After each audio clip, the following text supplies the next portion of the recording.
Roy could also be next.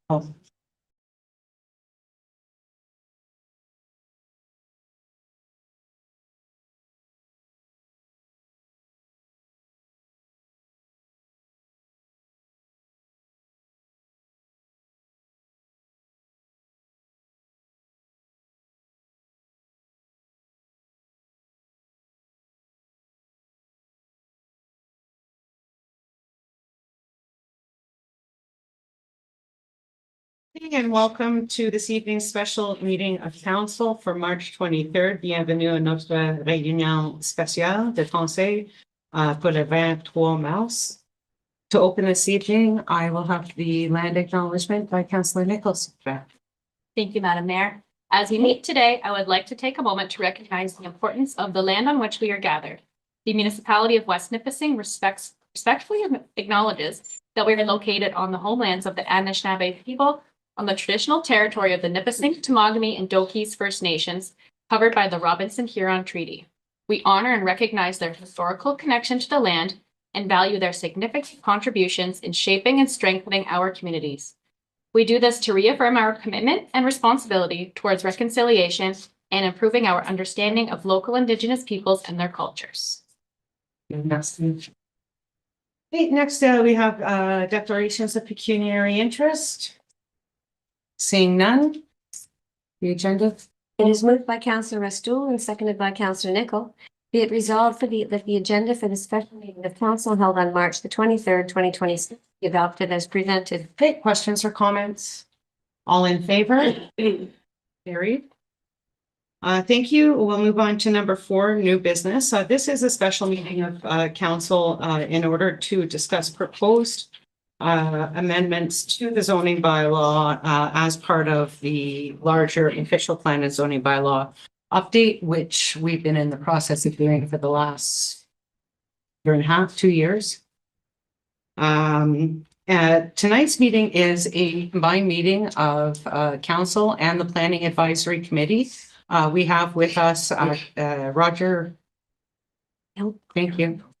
Sorry, Roger, I can't reach you. Sorry. Roger Gagnon, who is the chair of our Planning Advisory Committee. For the purposes of this meeting, she would be treated as any member of council as far as questions, comments, and input into the matters that are being discussed here. Just for the record, this is a meeting for council to discuss the proposed changes. There will be a full public consultation after this meeting is done tonight. There will be a first draft of the proposed zoning bylaw created by our planning staff and consultants. It will be posted on our website, and there will be a 20-day notice period from when it is posted to when a public consultation meeting will happen. In addition to it being posted on our website and our social media channels, we do have a section on our website where if you're interested in receiving information, including the dates for the public consultation, you can go and enter your email address at the official plan section of the website, and you will receive those updates automatically, including notification of public consultation dates. What I would like to do now is I will pass the floor to Mr. Pilon, who will get a bit of a preamble on this evening, either from yourself or our planner. And then I'll pass the chair to Councillor Gagne, who will chair the discussion portion of the meeting this evening. Mr. Pilon? Thank you, Madam Mayor. Welcome our chair of our Planning Advisory Committee, Mr. Gagnon. As you can see, there's an opening document here. I'm going to say page 3 to page 13, which was prepared by our municipal planner, Ms. Willett. I thank her for all of the work and what she has done on the official plan and this zoning bylaw review. It's a large document. There are a lot of items I think that just needed to be cleaned up from a housekeeping perspective, but certainly many items that need to be updated with today's legislation, with today's expectation from provincial government. along with our official plan. So without further ado, I will pass the floor along to Ms. Willick to open this up and go through the various sections here that are proposed, where there are proposed changes. And certainly I have municipal staff here as well, in form of directors and designates of directors that are available for further comment if there are any questions outside of Ms. Willick's comments. I give you the floor. Thank you. I think it's been covered quite well. So in the agenda, you were given kind of a justification table, which outlines each of the sections where there were changes, and just a very brief explanation for that change, as well as the red line revision document that shows what's been added and removed, as well as a clean version, which can be a bit easier to read, that shows if all the changes that are proposed today were to be approved, that's what your final document would look like. I would pass it to Councillor Gagne to chair it. I believe it may be best to just kind of go through section by section, just to make sure that we hit on all of the document. Thank you very much, Ms. Willick. So just for council, we'll be going through the table section by section. I'll just ask so clarification or suggestions for changes to be made. So in section 1, there's 2 items, 1.5.c is the appendix. Any changes or clarification for that section? None. And item 1.9 was the clarity and alignment with the provincial legislation. Any questions or comments or changes requested? Madam Mayor?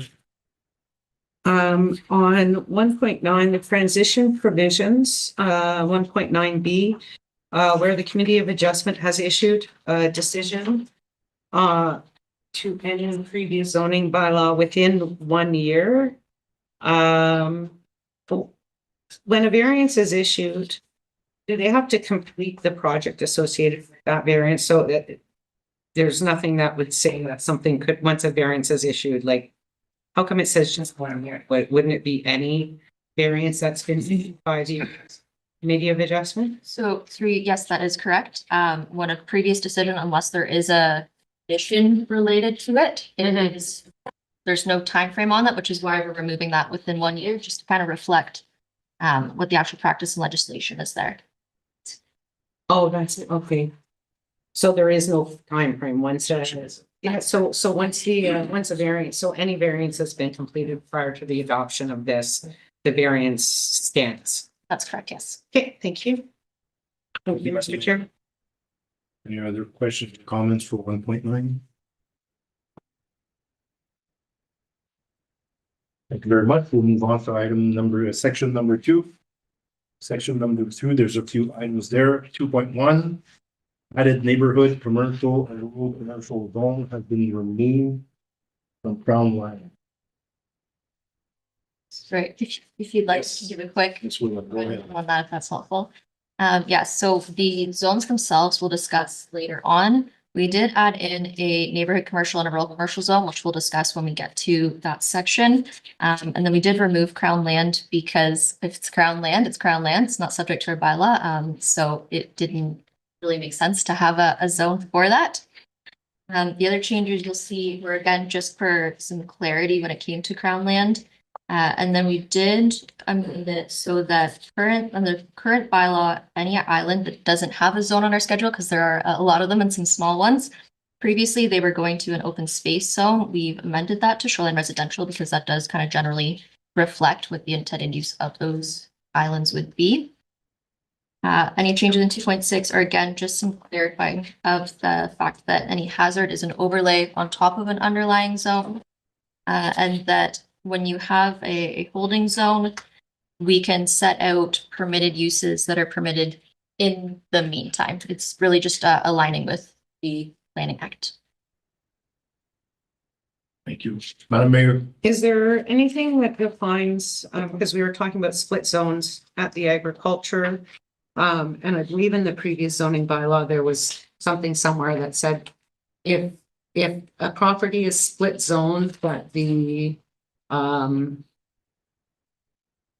rules regarding the use of that property are to be the most restrictive of the 2 zones.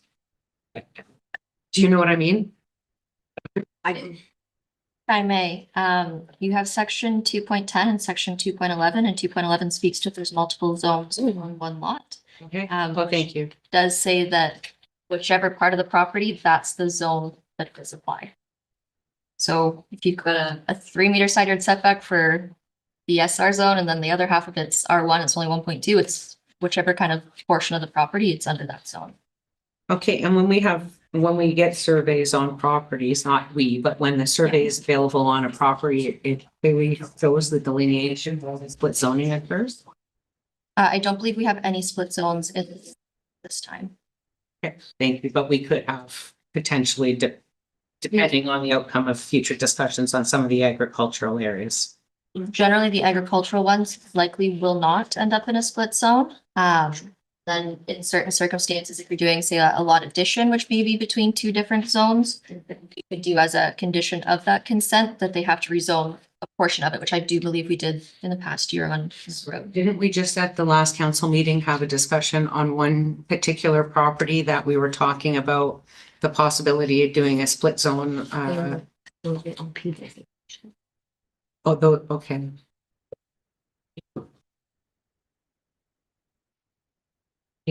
I'm sorry, somebody explain that? Through you, Madam Mayor, through you, Yeah, Mr. go ahead. Chair. I think what you're referring to is the properties that may have more than one land use designation attached to them in the official plan. Okay, And council can decide whether or not they want to leave those.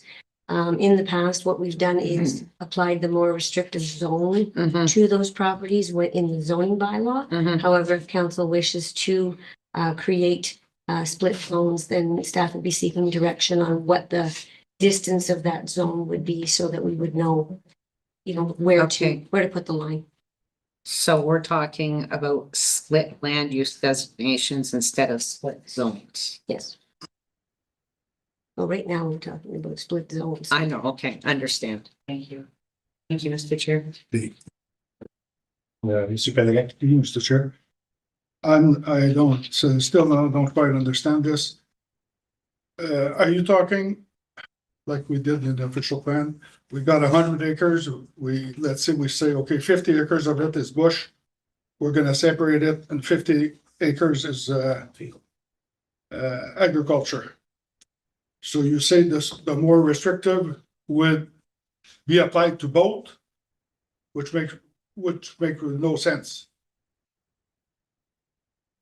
Yeah, that is how it was done in the last version, but it's entirely up to council if they wish to do something different in this particular bylaw, in which case staff would be looking for direction on where the delineation would be.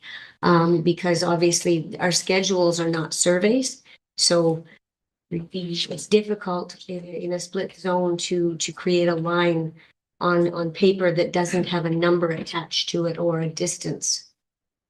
In the previous OP, we had quite a few properties that were split.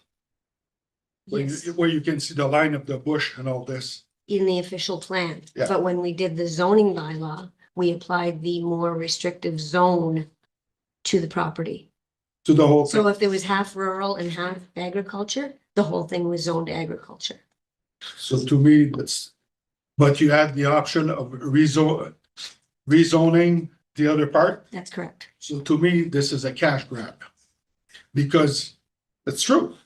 Because if you already identify it in the official plan as being rural, it's bush, it's 50 acres of bush. Why would you need to go ahead and spend some more money to show that you can divide a lot? To me, it makes no sense. I think that the purpose of that was so that there was a process by which a committee and council would decide what that portion was. Because as I said, it's not always clear on a huge lot, especially with an ambulatory boundary around the bushes, exactly where that zone starts and ends.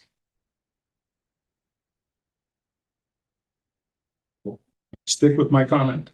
Thank you, Mr. Chair. I totally agree with what Councilor Perrin just said. Right now, if you have property that you could divide, but if it's all classed as agricultural, you can. So they're kind of playing Russian roulette with the administration.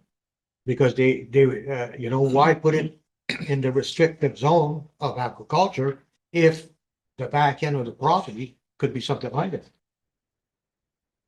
I think we might need a refresher explanation on the differences between the land use designations in the official plan and zones, because they are not the same thing.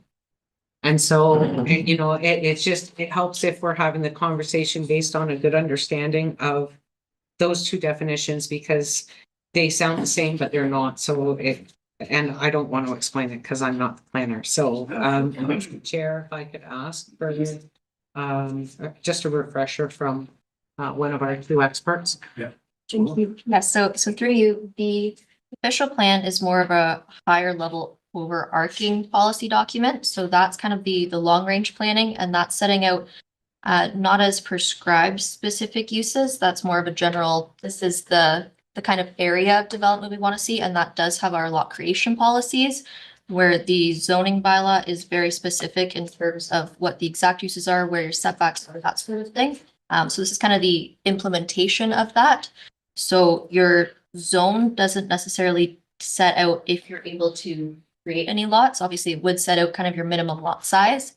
But when it comes to lot creation policies, so for example, with the agricultural, where there's only very specific instances where you're allowed to sever agricultural, that's in the official plan designation. So if we were looking at a property that was half agricultural and half rural in the official plan, we would be looking at, if they're looking at severances in that rural area, we'd be looking at the rural lot creation policies, regardless of if the zoning bylaw says it's fully agricultural, because your zoning bylaw is what's going to set out the fact that you're allowed to have a dwelling, but it has to be 15 meters from the property line.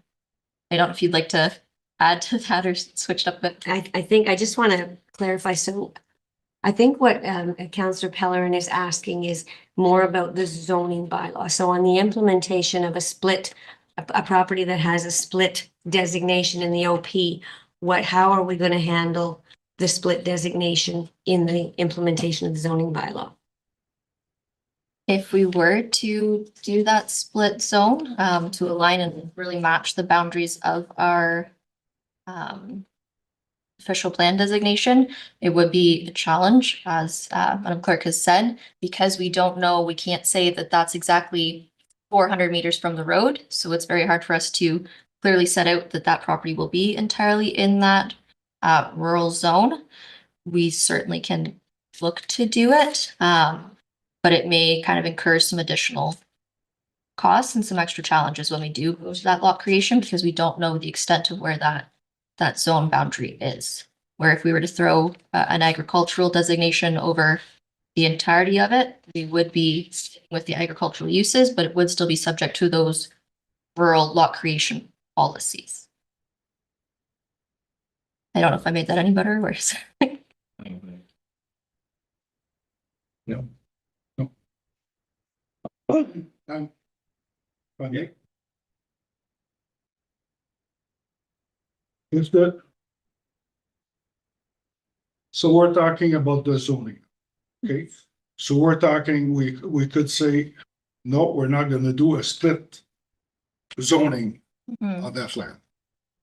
If the land is severed in the official plan, it's half of it is bush.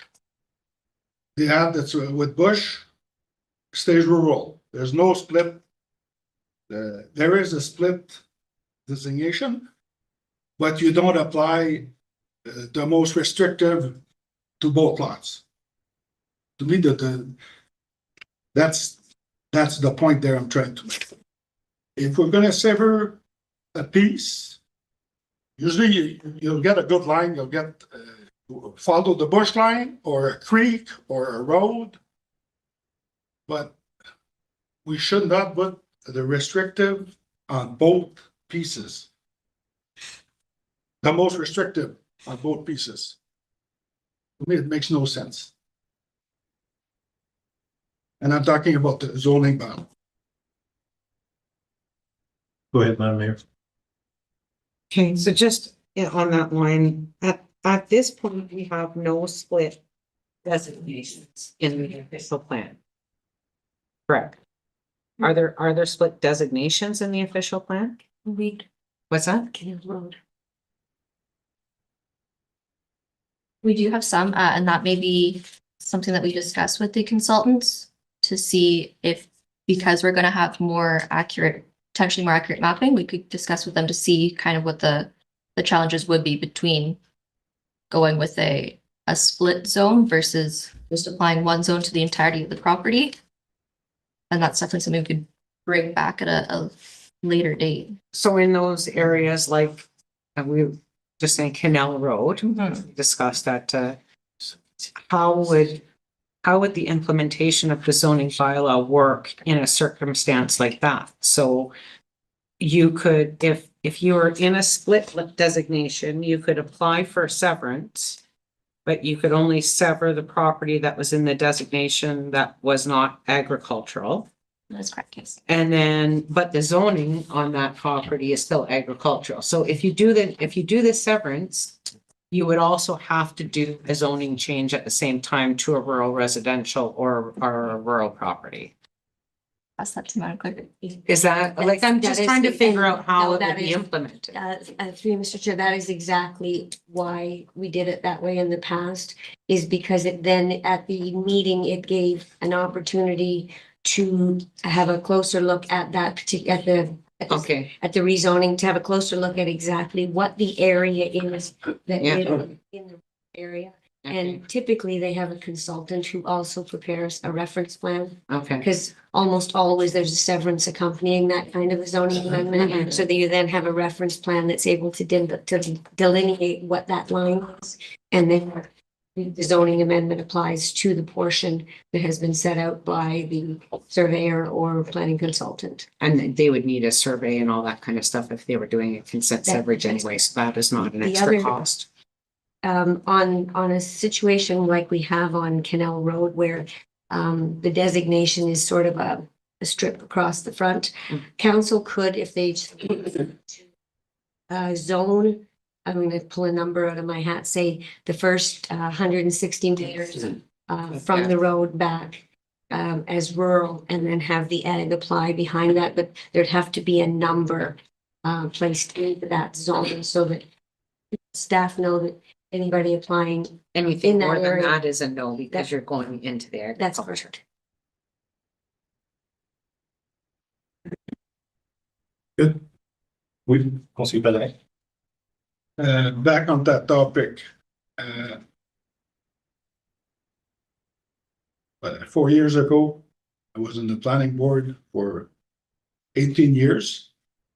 And with your official plan, I remember Queria Road in Leving and Renville, half was split. The back end was rural. And I remember one Mr. Farran at his farm, and the back was bush. There was no problem. He could sever a lot. And I forget the names of further down the road. There was a few severance going down towards Leving. So why right now the change? To me, it's a cash grab. Madam Clerk. Just for clarification, that whole section was formerly zoned rural. It was not zoned ag in the last bylaw. Stop to Renville Road. Okay. See you later. Thank you, Mr. Chair. I think we have to be careful on what we zone agricultural and what we zone residential. Because I know last meeting, some people were in here, they wanted they bought the land, they paid for it. And now we're changing the zoning on them and they have other plans. So to me, that's not right. We should go and accommodate the ones, it's their land, so we should honor what their wishes are. But if we do have to have it agricultural, at least only the field part, not the bush part. We should have that option separate. Thank you, Mr. Chair. You. Any other questions or comments? We'll see if any. Thank you, Mr. Chair. I just want to clarify, and I think we had this conversation last time. We're not changing the zoning of anyone's property. We are establishing what is the agricultural designation, and please correct me if I'm wrong and I don't describe this properly. We are deciding what will be the agricultural designation after we have been mandated by the province of Ontario to do that.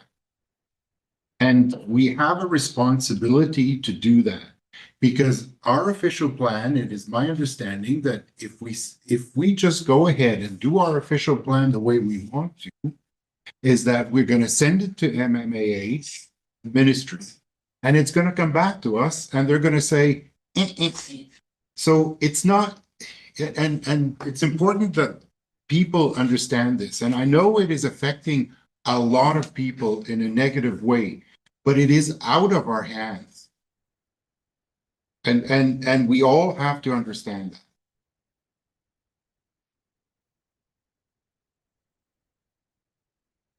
We tried our best to remove some agricultural designations in the fringe areas where we could basically get away with it. But you know, the areas that the NEAR data shows should be agricultural, they will expect to see it agricultural designation. Mr. Chair, if I may just make a comment on that. It's too bad the government could not have done that when down south there were black loam, beautiful farming land, and they put pavement and concrete on it. And now that they're running short, they're disappearing. That's still not right. And that's what happened. Now they see that we're losing the farmland, so they want to invoke more farmland. But it's still at the expense of the northern, at the northerners. Any other questions, comments for section 2?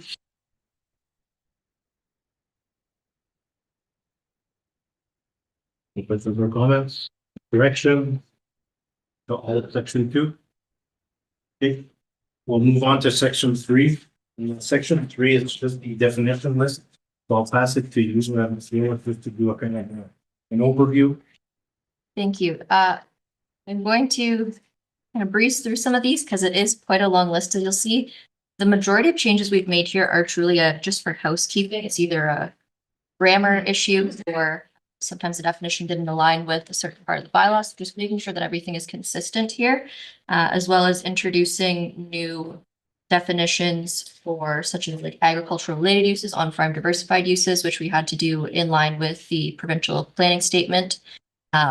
And we used OMAFRA's guidelines for the on-farm diversified use when it came to that. The few that I will just kind of highlight here, just going to go through the list. We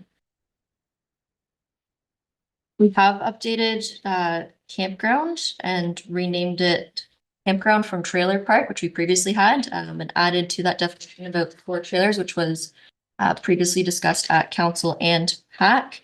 We have a new definition for community center. So previously our place of assembly definition had very large spaces such as your banquet halls, your wedding venues, as well as these community center spaces like your lodges and legions. So because we're introducing that new neighborhood commercial zone, we wanted to split those up to be clear about what was more of a large scale event facility versus your small community space. Can we just wait? Yep. Change pages. Any questions on the changes that are made to this section so far? No need for clarifications. Okay, we can continue on next page. Yeah. We did also add a lot of definitions that weren't in our previous bylaws, such as your exact and dock and driveway. We've updated our additional residential unit dwelling definition to reflect provincial legislation. Same thing with a couple of the other dwelling definitions, just to reflect the changes that we've had to make with the additional dwelling units. Just flipping through here. We have combined the home-based business It's just the combination of home industry and home occupation, which we'll discuss when we get to section 4. We did remove the marine sales and service establishment and combine that into. Sam, can you just stop? Yeah, sorry. Any questions on the second page of section 3? Madam Mayor, go ahead. Yeah. On driveway, are driveways considered, as far as lot coverage, or no, they're considered open space? Is there currently, I guess that would come under entrances or private entrances, which is covered later on. I was gonna say, is there a maximum lot frontage that is allowed to be open as a like driveway or whatever from There- on R1, R2, R3, R4? Through you, there are. Those are covered in section 5. If we can. I will save my question. Awesome. Any other questions on the second page with the definitions? Clarifications? Okay, we can continue on page 2. Okay. Thank you. We added a definition for metal container because a lot of places in the bylaw would say shipping container, cargo container, truck trailer. It's kind of a long blurb, so just to tidy that up. As I said, we added the on-farm diversified use to align with yes. Updated our personal service establishment definition to make sure it was really clear about what kind of businesses would fall under that.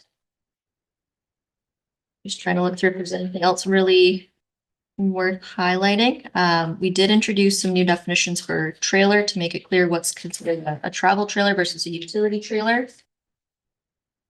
And same thing with the tourist home, tourist camp establishment, just kind of tidying some of those up because there were some that were kind of repetitive and almost identical to each other, and others that weren't referenced in the bylaw. Okay, we'll stop there. Yeah. Any questions or comments? Maybe? Just if you could, explain the difference between the trailer and the camping trailer? So through you, a trailer would be, we've kind of broken trailer down into 2 definitions. So we have a utility trailer and we have a travel trailer. So your utility trailer is either a fully enclosed or an open bed that's designed to transport goods, equipment, vehicles, that sort of accommodation, where your travel trailer would be any kind of trailer. So that would include motorhomes, trailers that you tow behind, fifth wheels, tent trailers, pop-ups, anything of that kind of nature. Thank you. I'd like to make a comment. Just so you know, there's a travel trailer which attaches to a hitch. A fifth wheel ties to the back of your box. Yeah. So there might be a misinterpretation just to the word travel trailer.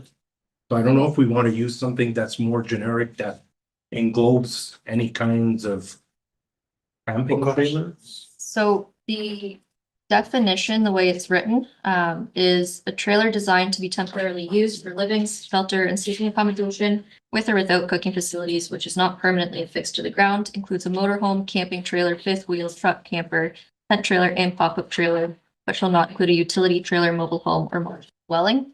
If you have a concern about something, a confusion there, we could certainly look at changing the travel trailer to camping trailer, if there's any other sort of, Which page are you on? sorry, in the, sorry, I don't have page numbers on my. Like, when you go to an RV dealer, he's gonna ask you what kind of trailer you're looking for. You don't want a fifth wheel trailer, just want it to go on your hitch. He's gonna say, oh, you're looking for a travel trailer. So in our definition, if people are searching, no one said travel trailer, they don't look at the details of it. Yeah. Say, well, the fifth wheel's not in there, but it is in the definition itself, so I'd be Sure. comfortable unless somebody wants to change it, but We can certainly I'd be change okay. it to a camping trailer if we think that would be, I think it would be clear for everybody. okay. The council in agreement?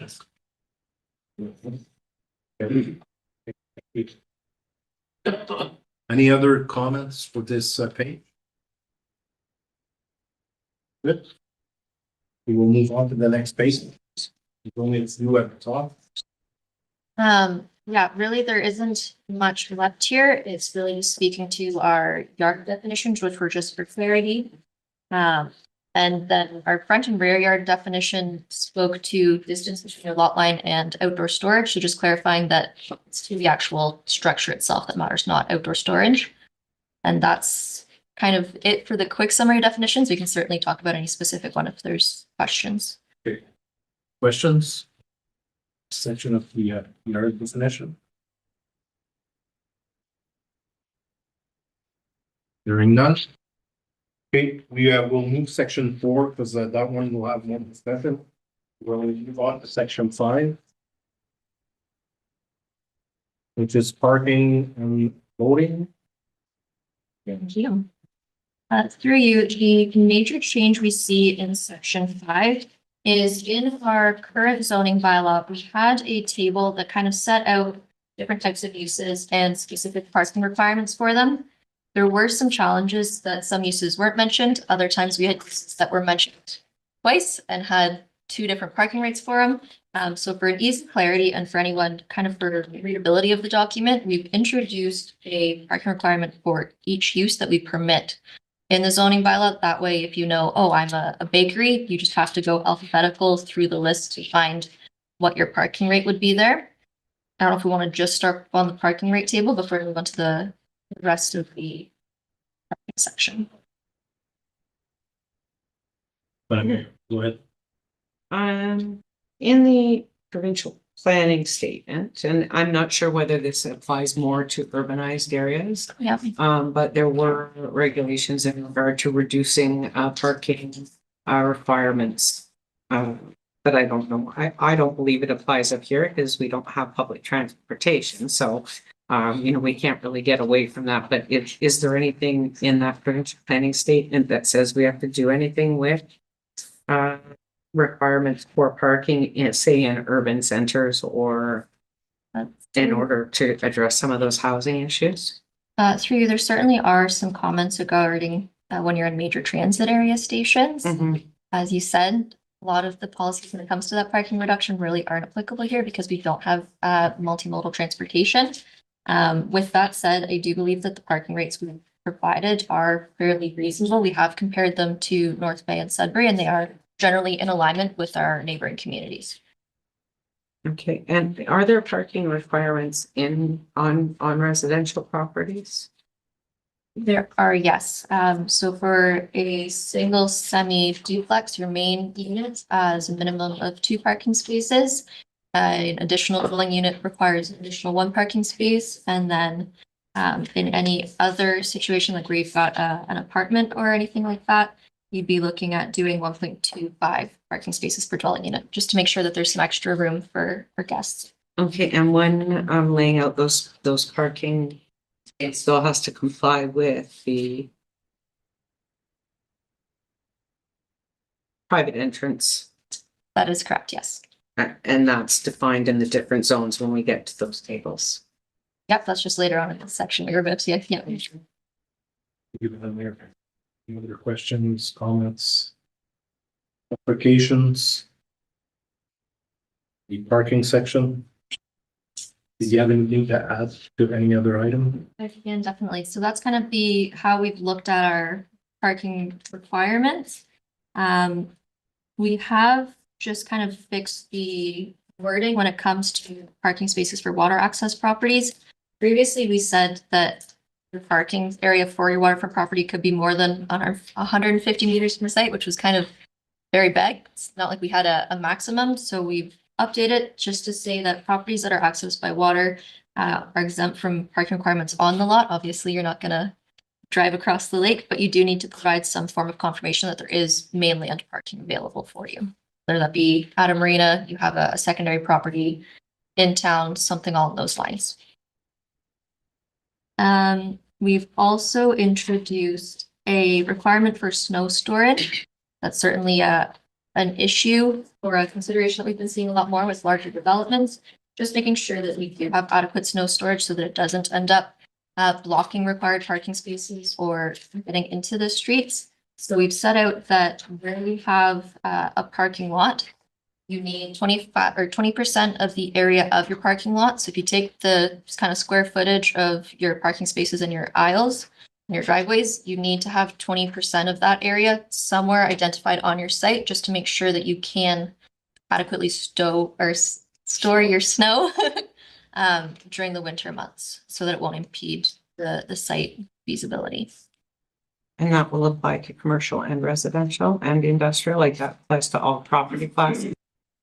So as we've set it out in here, it would be for all commercial and industrial zones as well as the residential 4 zones, because that's where you're going to see those larger parking spaces. And then we're relying more on the maximum driveway width when it comes to the low density residential to ensure that they have that adequate snow storage. It's generally more of a concern when you've got those properties that are a significantly pavement building, not like a single attached dwelling. See you better. Thank you, John. This would apply to this new build and new sentences? That is correct, yes. Okay, it wouldn't apply to anything that's in town right now.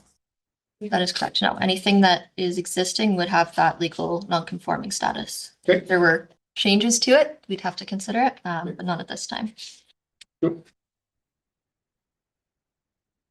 Nicole, Thank you. We can skip over section 4, the general reg. Oh, are we coming back to that? Yeah. Okay, sorry, I misheard you. we're gonna do it at the end. Okay, thank you. If I can. Thank you, Mr. Chair. The water access only properties.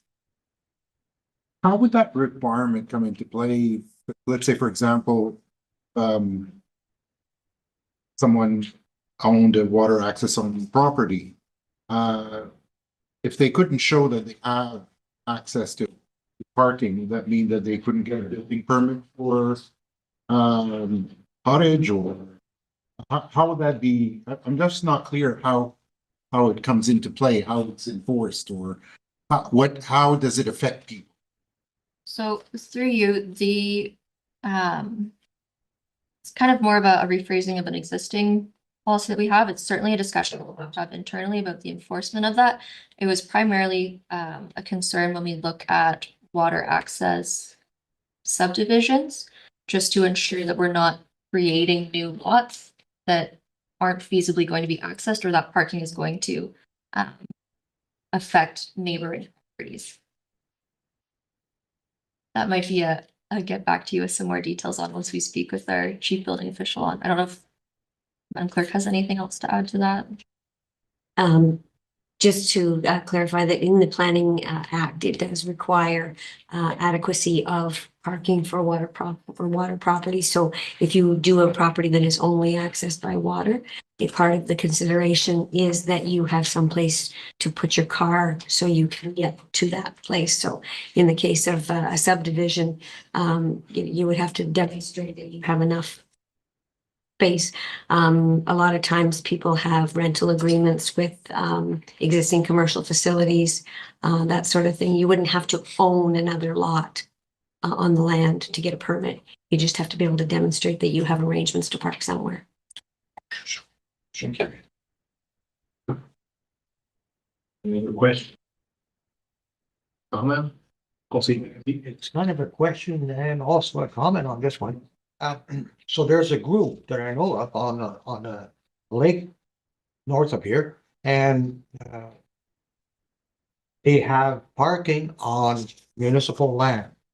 And we did allow a couple of years ago, 5, 6 years ago, to expand the parking, but it's not quite enough for their needs. You have a car and you have a trailer and, like a boat trailer. So would that fall into like easier permits for them to, with this new law, to if I come to council with ask to expand that lot, which is on our municipal land, if that would be, does that fit in line with this rule that we're talking about?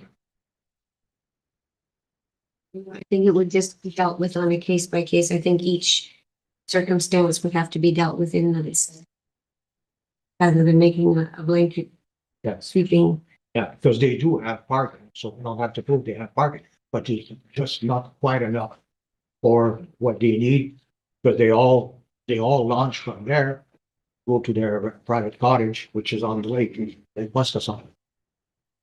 Yeah, and we'll bring it then further up. Thank you. Any other questions or clarifications, clarity?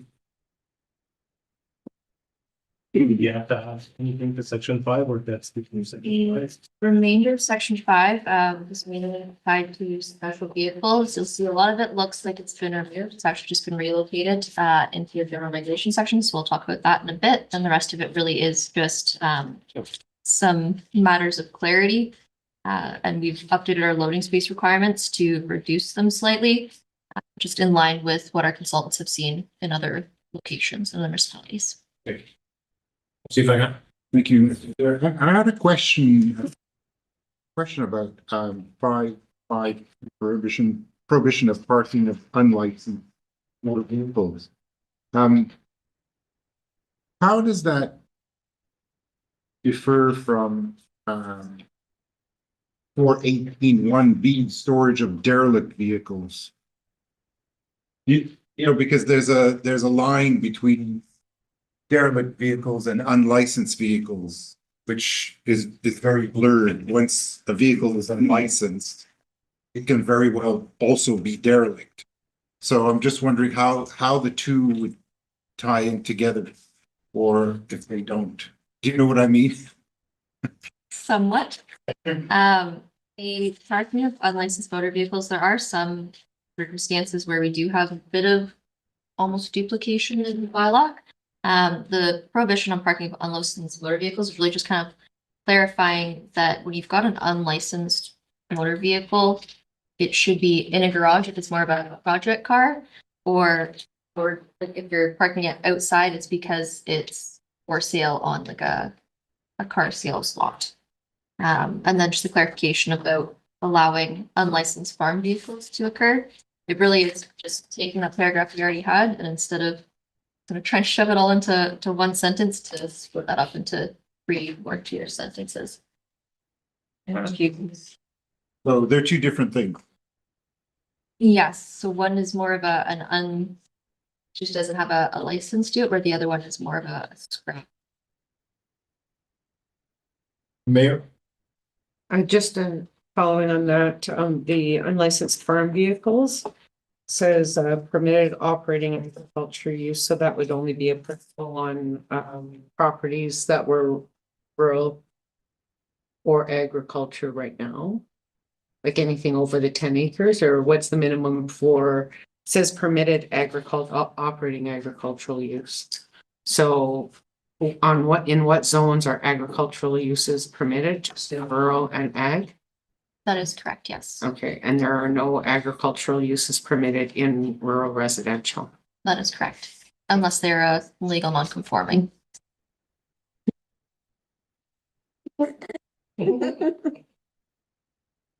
Isn't that the mayor? Yeah. Yeah. We're good for 5? I believe so, yes. Perfect, thank you very much. Moving along, section 6, which is residential home. I'll pass it back to you. Thank you. So just kind of some formatting housekeeping that you'll see for the next few sections. We have taken, you'll see in the previous bylaw, we would have a little note section under the table for permitted uses, accessory uses, and then your zone requirements. Just to make sure that it's very clear that these are regulations, not a suggestion, or they're just for clarity with interpretation. We have pulled them out of that notes, and you'll now see a new section after that lot requirement table that is where those regulations have moved to. So those are regulations that would apply just within the residential zones. And then you'll see that the exception zones have been removed from here. They have been added to a new section at the end of the zoning bylaw, just for formatting, for when we're trying to housekeep it. Instead of every year us trying to add and put it into this table and it messing up the formatting of the rest of the document, we've just shifted that to the end of the document. When it comes to the regulations themselves, we have introduced a cluster development commission, which is, you think of the Eau Chateau life leases, that's probably a good example where you've got one driveway in, but you do have multiple separate buildings. So that's just to allow that different form of development on a single lot in the R3 and R4 zone. We've removed the seasonal dwelling because any seasonal dwelling would be able to fall under the other forms of dwellings, which is kind of an unnecessary duplication. And we've added mobile home park just for clarity there. We updated our additional residential unit provisions to align with the EPS and with our new official plan. And you'll see that we've combined the private home daycare, home industry, home occupation into home-based business. I'm gonna leave it there just when it comes to the permitted uses before we get into the actual lot requirements, if we could. Questions? Comments with the table, went through the changes, Madam Mayor? I have a couple, but I'll start with one that Ms. Willie was already aware that I was going to ask some questions on. Is this the appropriate time for the questions in regards to Yeah. base business? If it's okay with you, we could wait until we get to section 4, because that's when the regulations themselves are. Thank you. Okay, a second, may I continue? Yeah, go ahead, Sure. sir. Go ahead. Second question, and it's probably an overarching question that will have application across all zones, is, and I don't know whether it's in the Planning Act or an amendment to the Planning Act, or it was something else, but it was that 10% leeway that the province is building into, is it, and I'm not, and this is where I'm looking for clarification, is it just property line setbacks? Is it lot coverage and property line setbacks? And can you just go over, you know what I'm talking about? So could you give an overview of what the province is doing and how it impacts, whether it's setbacks or property lot coverage or whatever, across all zones? Of course, yes. So Thank you. through you, the provincial government just recently amended the Planning Act. And now we're just for property setbacks. At this time, there is potential for them to kind of add this to other zoning regulations at this time. Purely for property setbacks.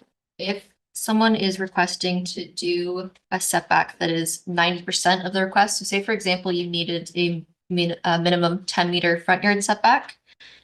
The Planning Act now kind of gives an automatic minor variance for 10%. So they would be allowed to build at the 9 meters without having to go through that minor variance process. I don't know if you need me to think that kind of. Yeah, so at this point, it's just set, so that'd be front yard, side yard, backyard setbacks for both primary structures and accessory structures. So whatever the setbacks are. That is correct, yes. So when we're looking at things like our shoreline residential, where we haven't setback off the waterfront, if somebody came and was requesting to build within 16.2 meters, that would be approved automatically. I guess my question is, do they have to demonstrate a need or, you know, a requirement that they cannot build within? So when a variance comes to us, at committee of adjustment, they generally, listen, we would love to follow the rules, but because there's a big rock here, or because of this, or because of that, we are unable to, can you just give us a little bit of this? So when they come in, does this effectively cut all of our setbacks by 10%, no questions asked, and people can, or is there some kind of, you have to demonstrate that you need to, you need this bend in the rules? It was not my understanding that there's any evidence required, but I do believe that our consultant is online. I'm not sure if he's experienced any of these. Ryan, if you're able, have you experienced any of these automatic minor variances at this point? Good evening, and through you, Mr. Chair and Madam Mayor. Oh, no, he's gonna be on himself. Yeah, we'll just have to clarify, sorry, through you, Mr. Chair, we'll have to clarify that on what I'm not 100% sure if this applies to waterfront or whether this is just in urban areas, so we can clarify that. What you gonna do?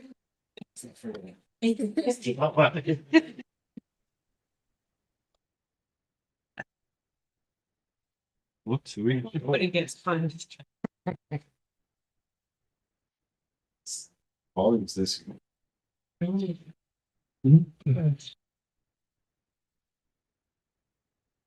I think the volume was on, that's why.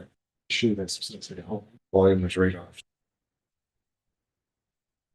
I know I would figure it from both sides.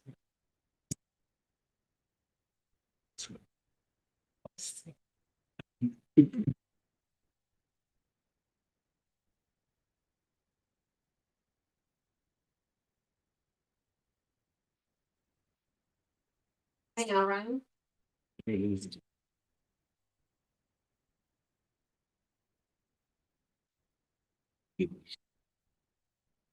Sorry, Ryan, we had our computer sound turned down. If you want to try and say it again. Sure. Good evening, and through you, Mr. Chair and Madam Mayor. My understanding is the 10% is only applies to urban areas, so this would not apply to your waterfront areas unless they're in the urban settlement areas. So yes, it would be as of right. I do not believe they need to prove anything. It would just be staff discretion. Go ahead, Madam Mayor. Yeah, follow up.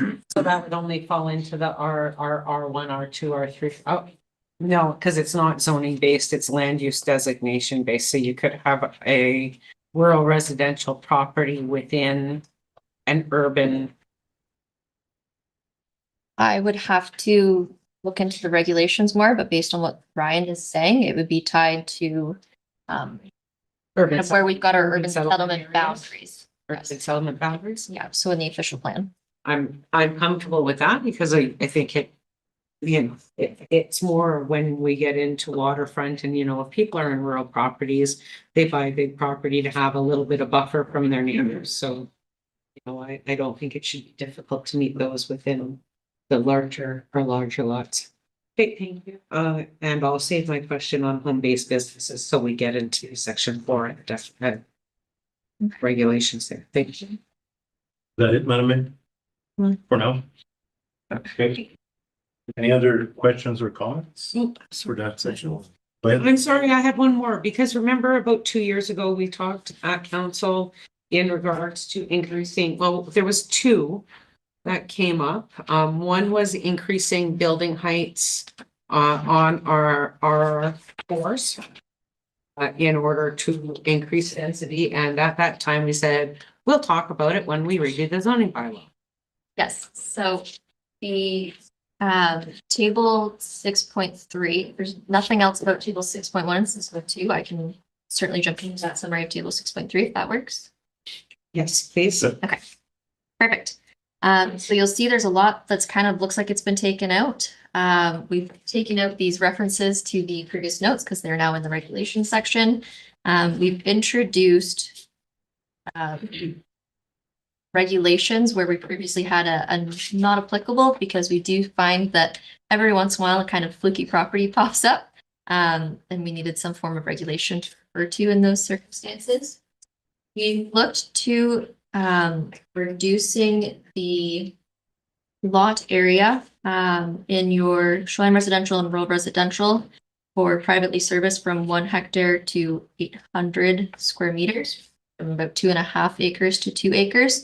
We have found that that's fairly in alignment with some other municipalities and what they're doing there. Just looking through here as well, we did remove the lot coverage for accessory buildings. Those of you who are involved in our committee of adjustment will know that there's been quite a frequent amount of those kind of variances in the last year or so. So instead of having a certain percentage set out for the primary structure and then a separate kind of sub requirement for the accessory structure, we've removed that entirely. So if you wanted to do 5% garage and 10% house, do that, as well as if you wanted to do 12% garage and 3% house now. We've reduced the setbacks for your rural residential from 15 meters down to 10 meters. We've removed the reference to the setback from the road line for the provincial highway because it really isn't necessary and it's covered by MTO in those circumstances. We did increase the maximum building height in the R4 from 11 meters to 13 meters.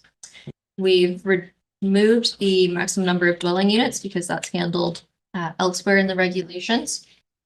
And we've removed the minimum gross floor area per dwelling, instead recommending that we just leave that to the Ontario Building Code, which sets out the minimum sizes for certain rooms and configurations.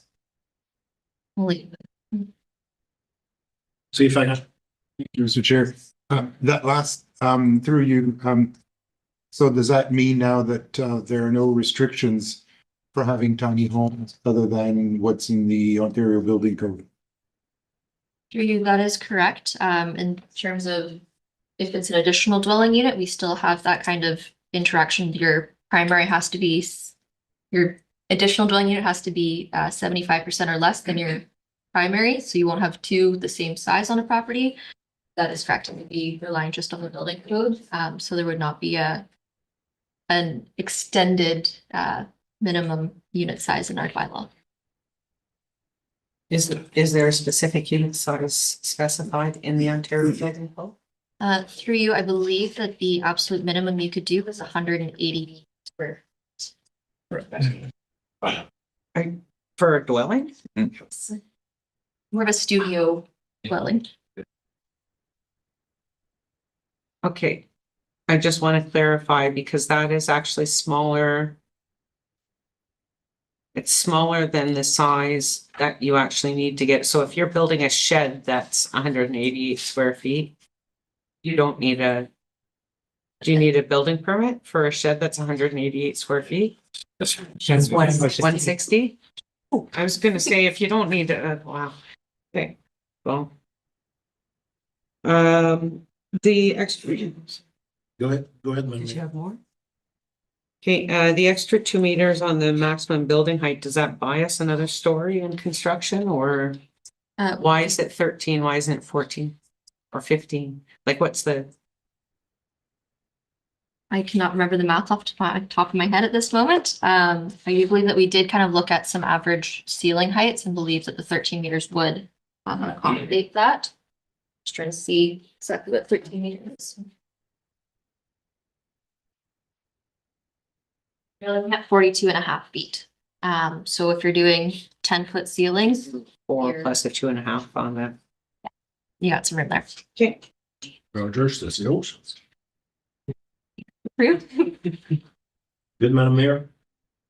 Come back to you. Yeah. Okay, thank you. Conseiller Lamy. Thank you, Mr. Chair. That was in regards of that 13 meter is high. Now, this question would be for the chief. Fire department, will we have the equipment and the ability to handle that height Our ladder truck goes 110 feet. so we could reach? We can reach it. Thank you. You better get- Monsieur Gagné, celle-là, me l'envoyer en français. Le gouvernement nous laisse bâtir jusqu'à 3 maisons. Right, comme c'est là, par l'eau. No, just Pas just. trop. Deux. Sorry, I'm He's not looking at carrying, me. so. He was looking at me. Go, Madam Clerk. How many houses per property? 3 dwellings per property. 1 inside the dwelling and 1 outside the dwelling. So not 3 individuals, so like a basement apartment and a garage loft or a coach house. Like a small tiny home or whatever. Is that including, I assume it's a residential, is that including shoreline residential too? I believe Shoreline, thought Shoreline was only 1. Through you, the intent is that Shoreline is only 1. We do have the additional residential units in section 4. So we will get to that, if that's okay to. No, I'm just asking because it was mentioned by Ryan that the 10% didn't apply in the shoreline residential. That's why I'm asking the question now. Yes, so through you, the Planning Act mandates that where you have a fully municipally serviced water and sewer parcel, we have to allow those 3 units. The Planning Act will supersede our bylaw, so it's better that we actually put some regulations in that align with it. And it only speaks to where you've got a fully serviced property. Where you've got an unserviced property, it is left to us. With the exception of agricultural, there is some policies in the provincial planning statement that we need to align with. But given the discussions that we had through the official plan process, we've recommended regulations that would allow for your main dwelling and then only one additional residential dwelling in your shoreline residential, Okay, either in the house or as a tiny home or a garage loft. so that's why I was just wondering why doesn't the 10% apply to that zone? How the province wrote it. That's from the province, it's not. That's correct. Yes. No, that is. Would be hard. Okay, I would just, my assumption on why the policy was written like that is because they're addressing only the constraints within the urban area. So to the provincial government, all municipalities should be promoting increased development and increased density in areas that are fully serviced by municipal water and sewer.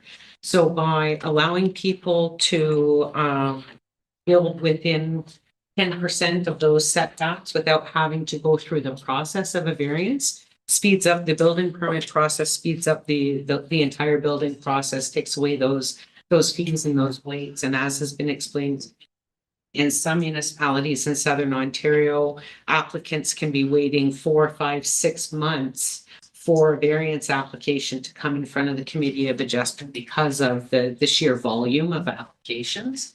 And so writing in that 10% exception in those urban areas is meant to promote and speed up development of housing. They don't apply it in rural areas because it's not the intent of the province to encourage development or encourage increased density in rural areas. They want people moving to where the services, municipal services are available. And so that's why that would be my read on why the policy is written that way, the same way why they don't have the same parking regulations if they're around a transit area. Like they want to take away as many barriers to development in urban serviced areas as they can. I get what you say, but their rules doesn't come with that explanation. So that's what that's all. You. Other questions? Okay, continue. Yes, Yep. you, only other item I'll mention for residential zones, is in section 6.5, these residential zone requirements. Majority of them are what was pulled from the notes section of the previous tables. We have introduced a maximum density for the mobile home residential zone, just to ensure that we're not overpopulating that, and we can make sure that there is adequate space for green space and driveways and fire separation, snow storage, that sort of thing. You'll also see that we have a corner lot rear yard setback. I'm gonna call it an adjustment. So as it stands right now, when you have a corner lot that's at the intersection of two streets, it's your shorter frontage that counts as your front yard, and that's your setback. You can see driving around town that there are some circumstances where people's houses face the longer street. Essentially what this regulation does is said, instead of being 7.5 meters from this side and only 3 here, if you wanted to shuffle it so that your backyard is where your side yard is, you can kind of move it around. It's very hard to describe. Essentially, it gives you some flexibility on what yard you want to be your front yard and what yard you want to be your side yard, while still maintaining that you have at least the minimum setback requirements. So you won't impact your neighbors. I don't know if you, I'll read the regulations. I don't know if that would help with the clarity of that. It's on a corner lot, the rear yard setback requirement shall be satisfied if the sum of the interior side yard setback and the rear yard setback equals or exceeds the required rear yard setback, and that neither the side yard nor the rear yard is less than 3 meters. Essentially, if you've got, say your rear yard setback is 10 meters and your side yard setback is 2 meters, you've got your 10 plus 2 is 12. So as long as you've got 3 here and 3 here, it doesn't matter if you want to add those to 12 by doing like 9 plus 3, or if you wanted to do 6 and 6, however you kind of want to set it up, as long as you do have sufficient distance from your neighbor. It just lets you kind of choose on a corner which one you want to treat as your front and which one you want to treat as your side. hard one to explain. Questions or comments on that one?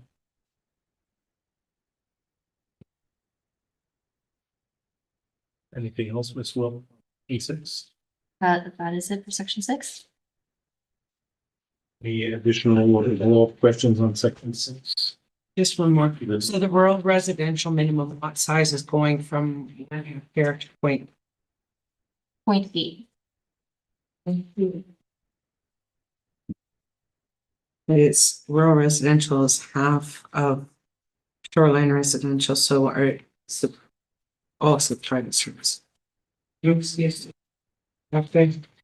Thank you. Anyone else? Good. On to section 7. Which is commercial. Back to you, Ms. Will. Thank you. Through you, there were some discussions that during the official plan component regarding in the residential designation of the new official plan, we looked at proposing for permitting scoped institutional commercial uses. There were some concerns at that point on how we would regulate that. So in order to address that, we've looked at introducing the C4, this neighborhood commercial zone, which has very scoped permitted uses that we believe would be compatible with the residential neighborhood.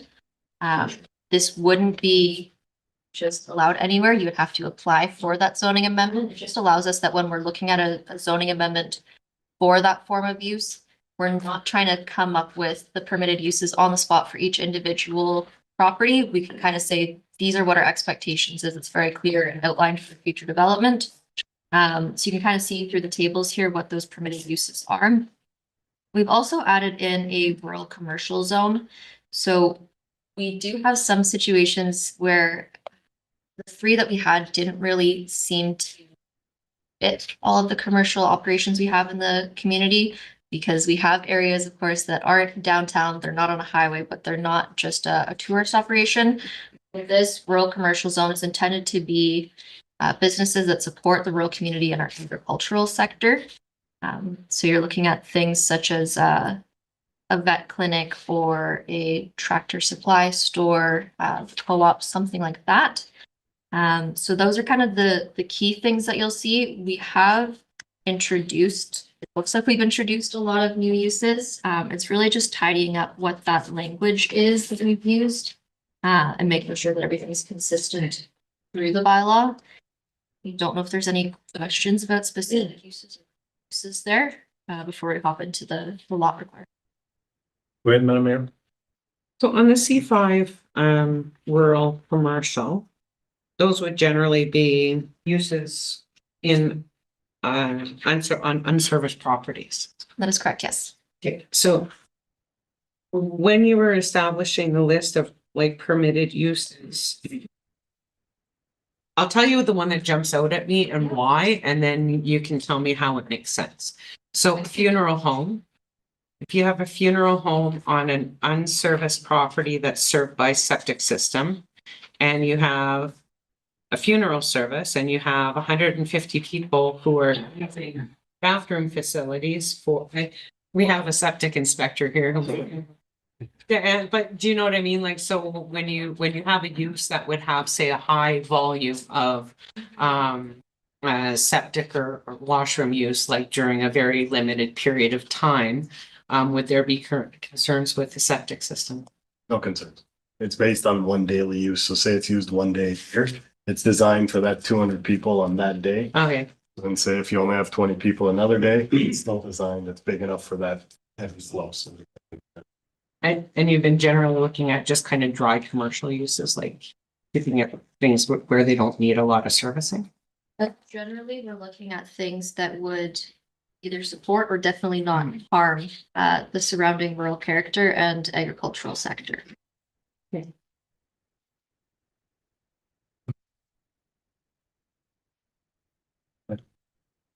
See that week. Thank you, Mr. Chair. Just to get some clarification on what Councilor Ball just said. If you have a funeral home that can accommodate 150 people at one time, you have to have a septic system to accommodate the 150 at all times. Yeah. So it's not, you can't put a system that will accommodate 75 because you only get one day of 150 people. It's gotta be fixed to the maximum of capacity in your building. Yeah, to explain it more would be, some people do assembly halls. We always ask, what's the max occupancy of that assembly hall? They may say we usually only have 100 people at a time, but if it's used as an emergency shelter for 300, it has to be designed on that 300. It's like 50 people per day typically, I think, 50 liters. So then you do the math and you have to design it for these size. Thank you. See, Benedict? Either that or you put 10 outhouses.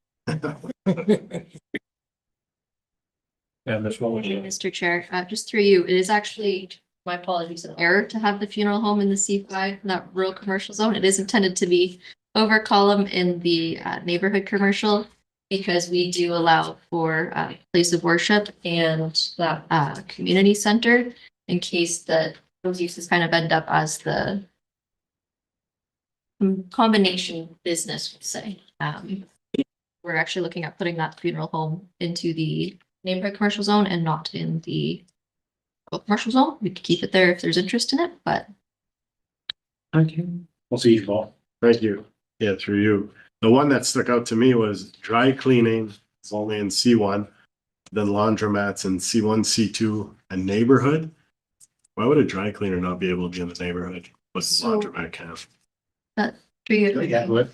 A laundromat is water only.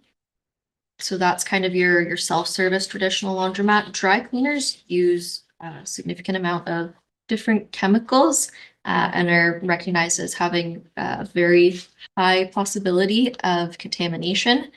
So we certainly want to keep that separated and more in an industrial commercial area and not see such a heavy industrial chemical use in a neighborhood. Yeah, you can tell I don't like it. Any other questions? Madam Mayor? I see that you've removed the category of recreational establishment. Why? Please, for you, Mr. Chair. Yep. And I only ask because we had a recent application that would have fallen under that classification. So if that no longer exists, where would businesses such as that fall? It should be place recreational establishment was removed, and replaced with place of recreation, but I'm not seeing that in here. So appreciate that one. What's the difference between assembly and recreation? Passive versus active, like, Your assembly is more of your banquet hall, wedding venue, that sort of thing. Your recreation is more your bowling alley, billiards club, more of an active get up and go part to it. so it will go back in just under place of, Yeah, yeah. I'll Okay. correct that for you. Thank you. with the same, with the existing. With the existing locations permitted? Yes. We may look to consider removing it from the highway commercial zone. That's a concern, but I think that what we have right now isn't causing any harm. Thank you.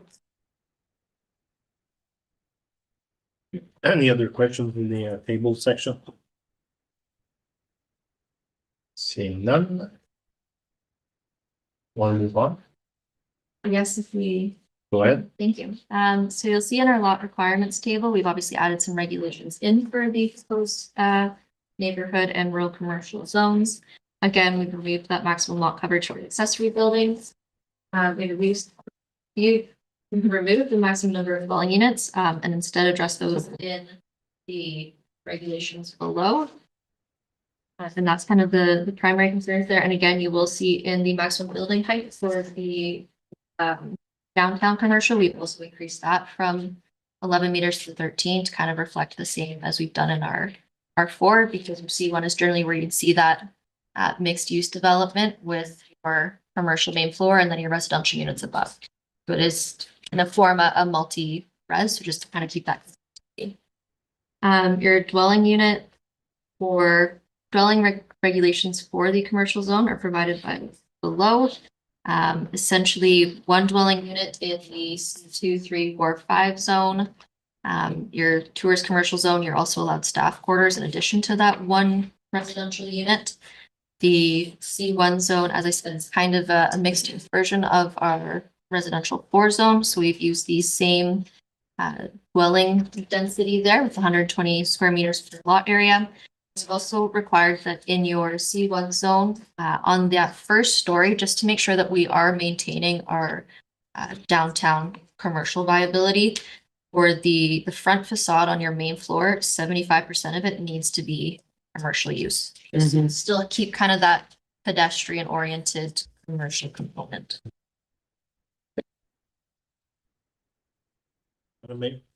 Is there a reason why residential units on the highway commercial on the C2 zoning are less than in other areas? I'm sorry, what do you mean by that? In 7.5.3, you've got only one dwelling unit in the C2. Yes. The same as we have in the C3, 4, and it's essentially intended as more of a caretaker's residential unit. We can certainly look at increasing it if that's. Well, I'm just looking, I'm thinking about some of the highway commercial that we already have and like whether or not there's opportunity to combine, you know, like on some of those lots along the highway corridor, or whether there's possibility to increase use to make development more attractive. So, you know, where you could have both a highway commercial and then I look at the old hotel. I don't even know what it was. The hotel near Lebanon Road. Sunshine, What's that? sunshine. Sunshine? Yeah, and that's a residential use now, right? We can certainly look at it. When you're going from a commercial use to a solely residential use, generally you need to do record of site condition. I know, but I'm just thinking whether or not, like, if people, if there were development opportunities, I guess you could deal with that on a case by case basis though, right? So if a development proposal came through that was, you know, commercial main floor with apartments upstairs, we could. That would be a rezoning application. Thank you, Mr. Chair. With that being said, we had challenges at times a few years ago about two businesses that same driveway, and the NGO didn't allow it because since it was would be too congested. So if we want to promote, it would have to have two separate driveways, you know, so that that creates a challenge. Yes, that would be the MTO's review. Yeah. Any other questions? The tables? Anything else for section 7? Before? Our meeting. Any questions by a counselor? Good for now. Okay, we'll move on to section 8, industrial zones. A few, Ms. Lewis. Through you, this one, there hasn't been a much change with those. You'll see some removal of certain uses. The provincial planning statement is very specific about what can occur in the employment zones. So we tried our best to realign what's permitted as principal uses and what's permitted as accessory uses to align with the PPS. So you don't want to see like an administrative office as principal use in an industrial zone, but to see it kind of as part of the industrial operation, that's okay. So just kind of some shifting and moving stuff there. I believe everything else is primarily just a renaming situation that you're seeing here. And just because there aren't a ton of changes with those uses, they'll also pop into the table 8.3. Again, you've seen that we've reduced you've removed the lot coverage for accessory buildings. Your minimum lot frontage, we increased in the extractive industrial zone and your waste disposal zone, just to ensure that they do have a sufficient lot frontage there. as well as increasing the exterior side yard in your extractive zone to make sure there is sufficient buffers. And the notes that were provided there are now in section 8.5 below, as well as we've moved a portion from our permitted uses in all zones into this when it comes to the gatehouse or guardhouse. Take any questions on industrial zones? Questions on neutral? Let's see, Paul. Thank you for you. I imagine there's not many industrial zones on water courses, but there's no setback to a water course here. We do Would it- not, I don't believe we have a single one. Generally, you don't want to see that separation. Wouldn't it be wise to just have a setback in there similar to at least commercial, so then if ever there's a rezoning that comes, at least there's some sort of base, I don't know. 420,000 meters. But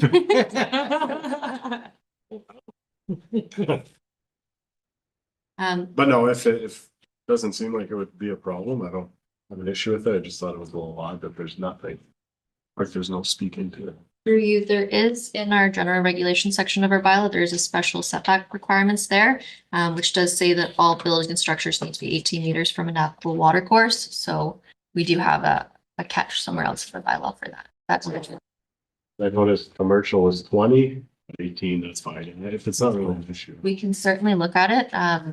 Any industrial, because we don't have it now, would require a zoning bylaw amendment. There's a lot of considerations there where I can see that there may be other factors as to why we wouldn't want to allow for an industrial use that does have water.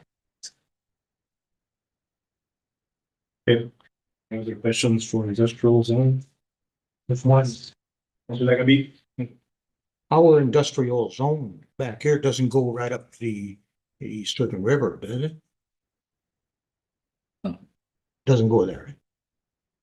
No issue there. Thank you. Yes. Any other questions, Madam Mayor? I'm just looking at some of the uses that have been deleted and they've just been like put into broader categories, like so. Marina sales and service, is that going under commercial instead of industrial or like, So I'm just trying to figure out where. I can just kind of flip through if you think that would be helpful. Bakery was replaced with the food or beverage manufacturing. The business professional administrative office was moved as to an accessory use instead of a principal use. Domestic appliance store is us renaming service establishment, which you see deleted below. It's just a very inaccurate name. And that would be a commercial use, not an industrial use, would it not? The reason that we left it in the M1 zone is because it's also the repair and servicing. So if you've got a business that's servicing and repairing washers, dryers, stoves, that could be a supportive zone for the business. So you can have a domestic appliance zone, store in a commercial or an industrial zone. That's correct, yes. Okay. Your farm implement supply dealer, we've removed because you have that permitted in other zones. And you also have your agricultural supply implement dealer above, so it's kind of just a duplication. Gas bar we've added in. The greenhouse nursery garden center, we just kind of removed some of that because So where did farm supply go? farm supply implement dealer, if you look at the fourth one down on the list, you have agricultural supply. Supply, okay. Laundromat we've removed, just because it didn't seem to be the appropriate zone. Your marina sales and service establishment has been combined into your recreational vehicle sales establishment. Motor vehicle body shop just tidied up to match the definition. Motor vehicle dealership we've added in. We've removed public park because that also isn't an appropriate use there. And that kind of covers your primary. And then the accessory, we removed the single detached and replaced it with that caretaker's unit. You added your business office in as an accessory instead of the principal. You've removed the heavy equipment storage because that's covered in your general regulations. Office is covered above. We've added an outdoor display and sales area to align with the revised section of the general regulations. And where did the motor vehicle repairs go?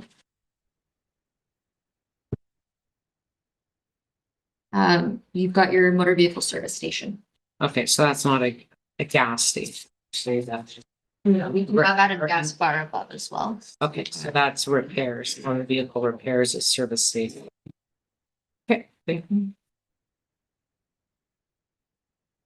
Any other questions or comments? We'll finish section 7. And we will now take a break. Move in a second, please.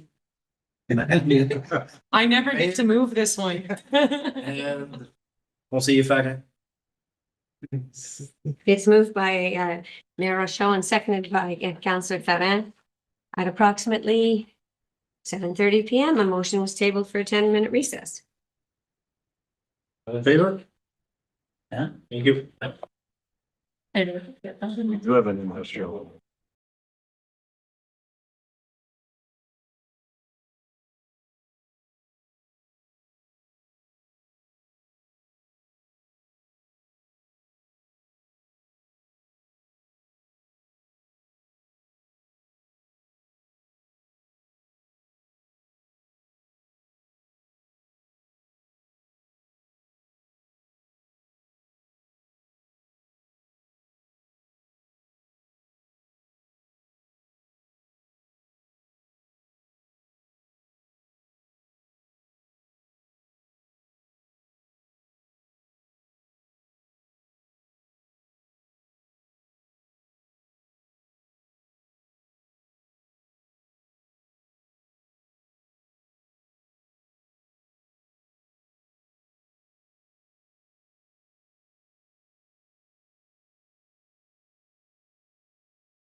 It's, the agriculture and rural noise.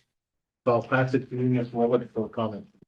Thank you. Through you, we've tidied up some of this. We've removed the abattoir as a permitted use. You'll see that there are some uses that we have to pull out because public use is covered by a separate section of bylaw as well as public parks. Dwelling modular with the dwelling unit definitions, we combined a single detached and a modular dwelling into one definition. So that's no longer necessary. And agricultural services was replaced by agricultural related uses to align with current provincial policy and their wording. In your accessory uses, it looks like we took a lot out. That's because your processing establishment, warehouse, your product sales outlet, your garden center are all in under ag-related uses and on-farm diversified uses. Same as well, we took out the homemaker, home industry, home occupation, combined them into one, and we removed a vet clinic, because that's now allowed in that rural commercial zone. And I can stop there if we want to talk just uses, or if we want to keep going with that. Madam Mayor? Under the accessory uses for on-farm diversified use, would that include, like an event venue like we've have in some of our other agricultural or rural properties? So we have a private venue that's located on what will probably be, yeah, but that won't be permitted, and that's not, that type of use is not permitted as an on-farm diversified use. So through you, your on-farm diversified uses are secondary to the agricultural operation that's occurring. Mhm. So agritourism, think of leisure farms, the way that their primary business is agricultural, but they do have these kind of agritourism opportunities throughout the season. You're also looking at value-added agricultural products, electricity generation, that sort of thing.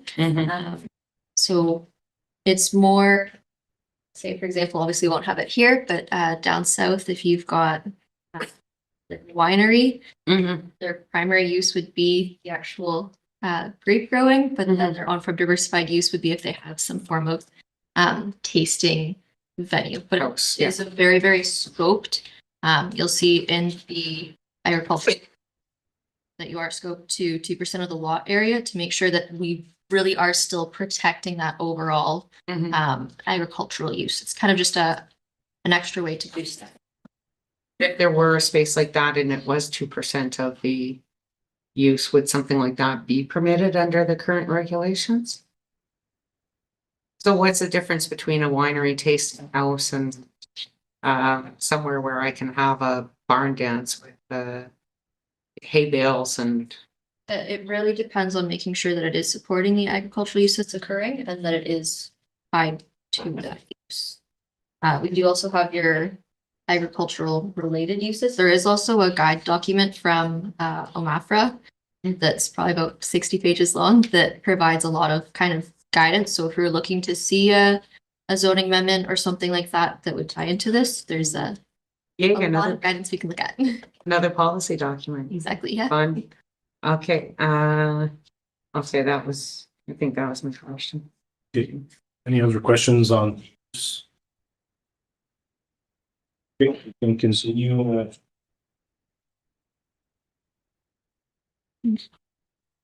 Ms. Willer, we can continue. Thank you. you. So in your lot requirements, you'll see that we've reduced the lot area from 30 hectares to 25. That's to align with the number that we've provided in our plan.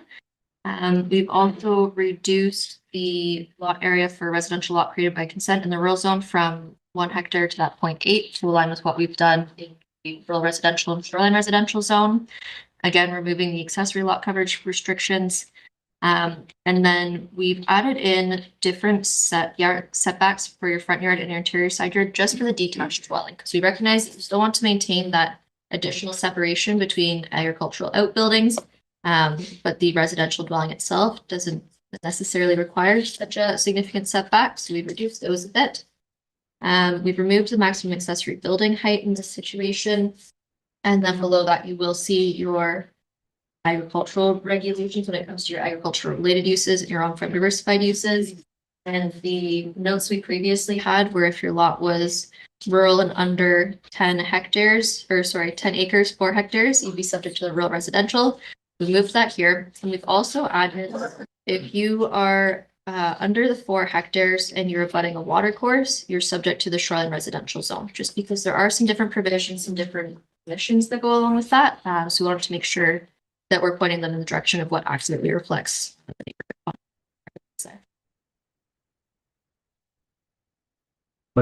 Questions or comments? Thank you, Mr. Chair. Just on that last point, so I didn't quite catch what you said, but my question was going to be, but as it stands now, like 9.51 and 9.52, have they been moved from another section? So if somebody applies for a severance by consent of a rural lot, the resulting severances remain as RU, or they become RR and shoreline residential? So through you, these were previous notes under the table 9.1 and table 9.2. They are not required to do a zoning bylaw amendment. They would remain rural on our mapping.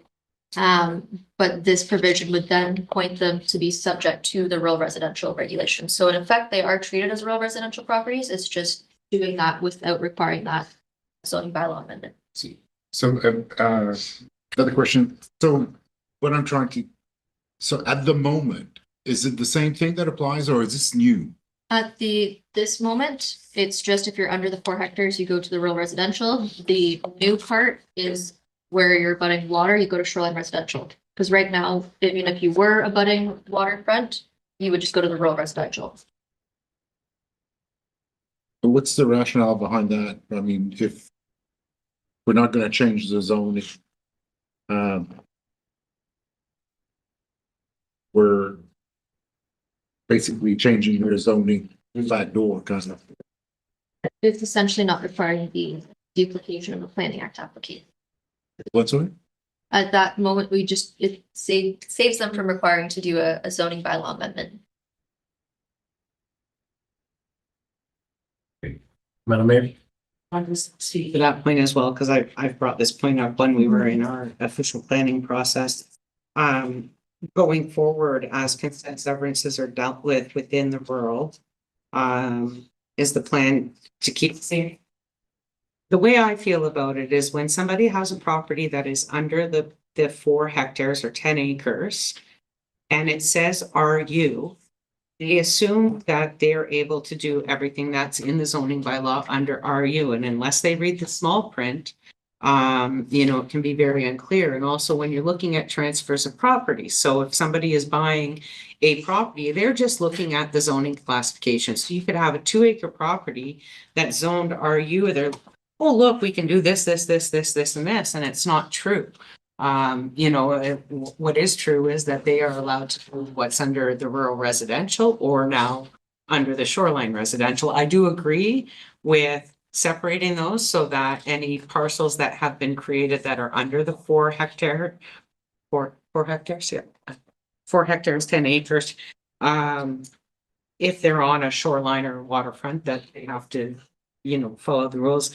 But I do believe going forward in the interest of keeping everybody straight and everybody on the same page, and so that people know what they're buying and what type of property is and how it's zoned and what the permissions are, that if consent severances are applied for, that is going to change what the property is really from a RU to an RR or to an SR, that a zoning bylaw amendment, like the zoning should be changed on that property. So it is very clear, not only to the property owner, but also to the municipality, what we're looking at when we look at when something is zoned, we expect that they follow the rules as zoning bylaws. So I understand that there is additional cost for applicants when they're doing consent severances to then do the zoning bylaw amendment. And you know what, I propose that if it's done in combination, maybe there's a way to set up a fee structure that reduces the burden a little bit. So it's, instead of paying, these are not the prices, do not quote me.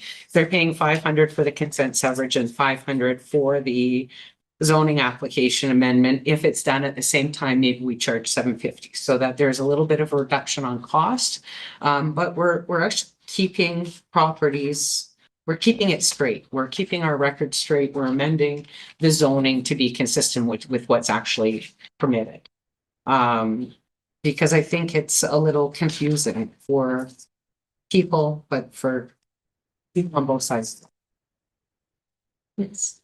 I can certainly agree with that. We should definitely look into it. In the meantime, it's not your intent at this time to pull these out until we have some form of.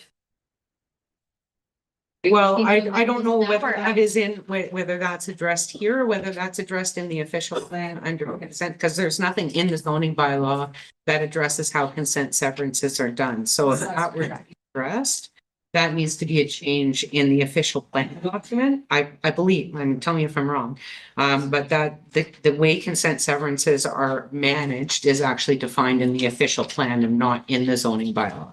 So through you, that would not be through either document. That'd be more of an internal policy and a committee procedural component, but it's certainly something that we can look at. I don't know if Madam Clerk wants to add to that.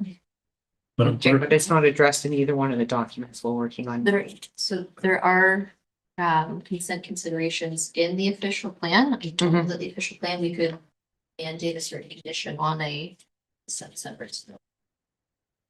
Okay. Yes, we can. So we can look at that in that. I mean, I would want council's concurrence that we should look at changing that process. Is not up to me individually. It's just, that's how I feel about it as somebody who sat on the planning committee and dealt with some of these consent severances and some of the confusions, as we're adopting other bylaws and such chickens, that got confusing about what's rural and what's rural residential, and how those are defined. So I just think it's better if everything's clear. Like that there's not these asterisks, next to properties where, you have to read small print to understand what you're really getting. It's just better off to have the process follow naturally and have the properties rezoned to what they actually are. But Mr. Chair, I would. Madam Clerk. I just for clarification, what you're proposing, Madam Mayor, is to remove 9.5.1 and 9.5.2. Well, I think, I don't know how you deal with, because we already now have several properties that are sized for rural residential we have several properties that are zoned RU that are under 4 hectares. And they're going to get What do you mean? the intent in this exercise is to pick those ones up and re-get those RO. Really? Yeah.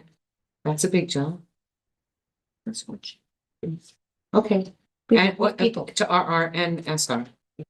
Yeah. And then going forward, I would recommend that we require the zoning amendment. So that, and it would be up to staff to determine if it's done in conjunction with the consent. What is the cost? We don't make money on our application fees. It's not a big profit center for us. We're looking to cover our costs as far as the administrative time. So, what that looks like from a fee structure perspective, I think that, staff can best advise us on that. I don't know what the next step is. So for you, we can certainly look at removing these policies and instead bring policies into the official plan, and looking at our fee structure and finding an alternative there. I would maybe caution, just because I know I said earlier that we put in some regulations where there is an NA in case we do have those fluky properties, to maybe rephrase these. So not where it's created by a consent, just say in a case where, just in case one of those fluky properties pops up, or we Yes. just have, when you have a natural severance, with the road, there isn't a consent required, but it still can result in a lot that's under that 10 acres. So I don't know if you'd be amenable to something like that, just to kind of cover in those unique circumstances. I think because we know we do have properties that look like this already existing, there should be something in the zoning bylaw that still says if your property is zoned RU, but it's actually less than, Yeah. then the rules apply, because if we take this out, even though we're gonna try to fix everything and Yes. clean up the little bit of messiness that's there. We still want something in the bylaw that clearly states if we missed doing the cleanup on your property, these rules still apply, right? Sure. I'm not saying take it out, I'm just saying on a go forward basis, and I think that perhaps that's where Councillor Fedon was going as well, like on a go forward basis, if we are creating lots that do not meet the specifications of RU, then they should be rezoned appropriately, like so that we are cleaning it up and we're making it clean going forward, like we have policies in place that are, yeah. Ms. Willow, you have enough information? I to move believe, Forward with this request? Yeah. Is that council in agreement with the Madam Mayor's recommendations? Okay, thank you. Mr. Chair, through you, I just want a couple more clarification. So I think, as I understand it, then if there was a severance and you ended up with 3 hectares and 10 hectares, it's only the 3 hectare that would then be subject. that's correct, yes. What about lot additions?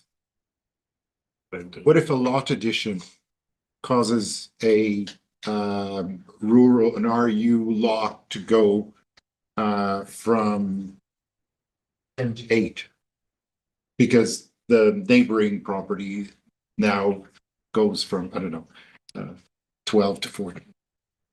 So through you, are you asking if a lot area is reduced below that through a lot addition, or are you asking if the lot receiving that lot addition then exceeds? But no, I mean, which way I'm we're- talking about the lot that gives up Would land. also go to the rural residential or shoreline residential. Okay, If they go under that if they go threshold. under the 4. We'll see you by the next. Thank you. Just so I'm clear, so if a lot is created, let's say by a natural severance, a road, you end up with the 8 to 10 acres. So the rules falls under the rural residential, which would let you sever 3 to 4 lots. Is that what it means?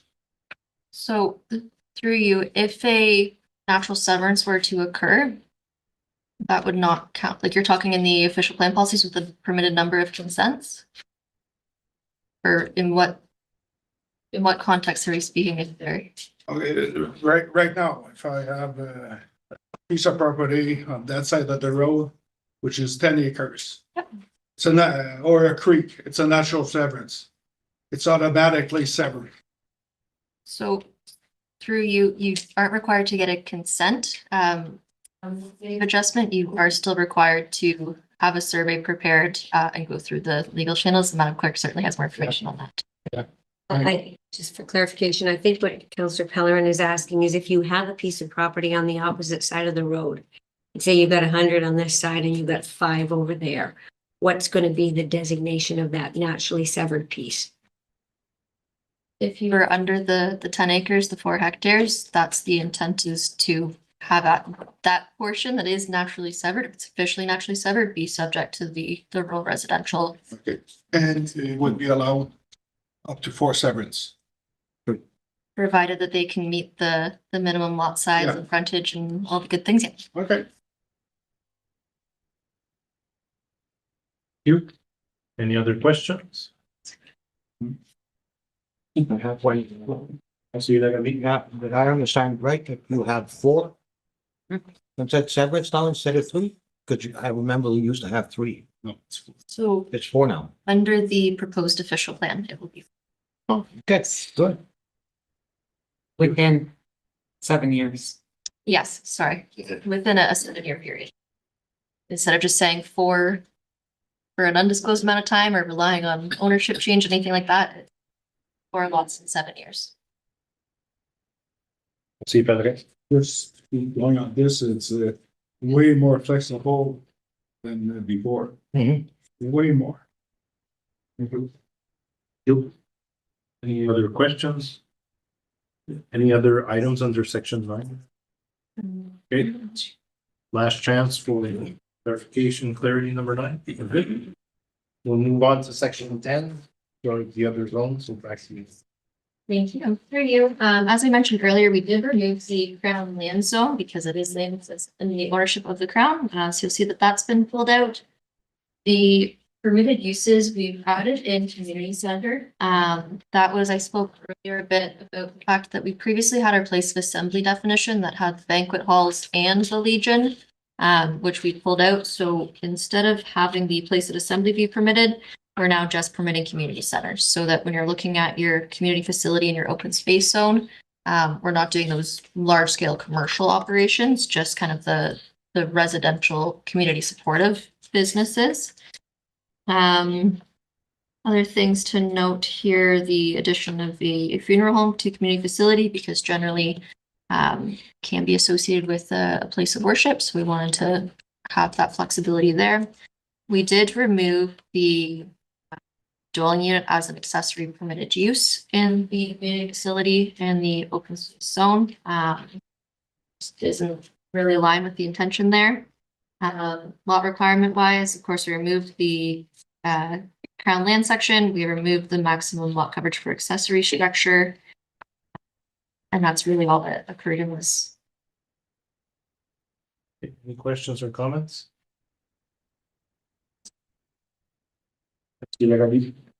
On Crown land, we have no jurisdiction, do we?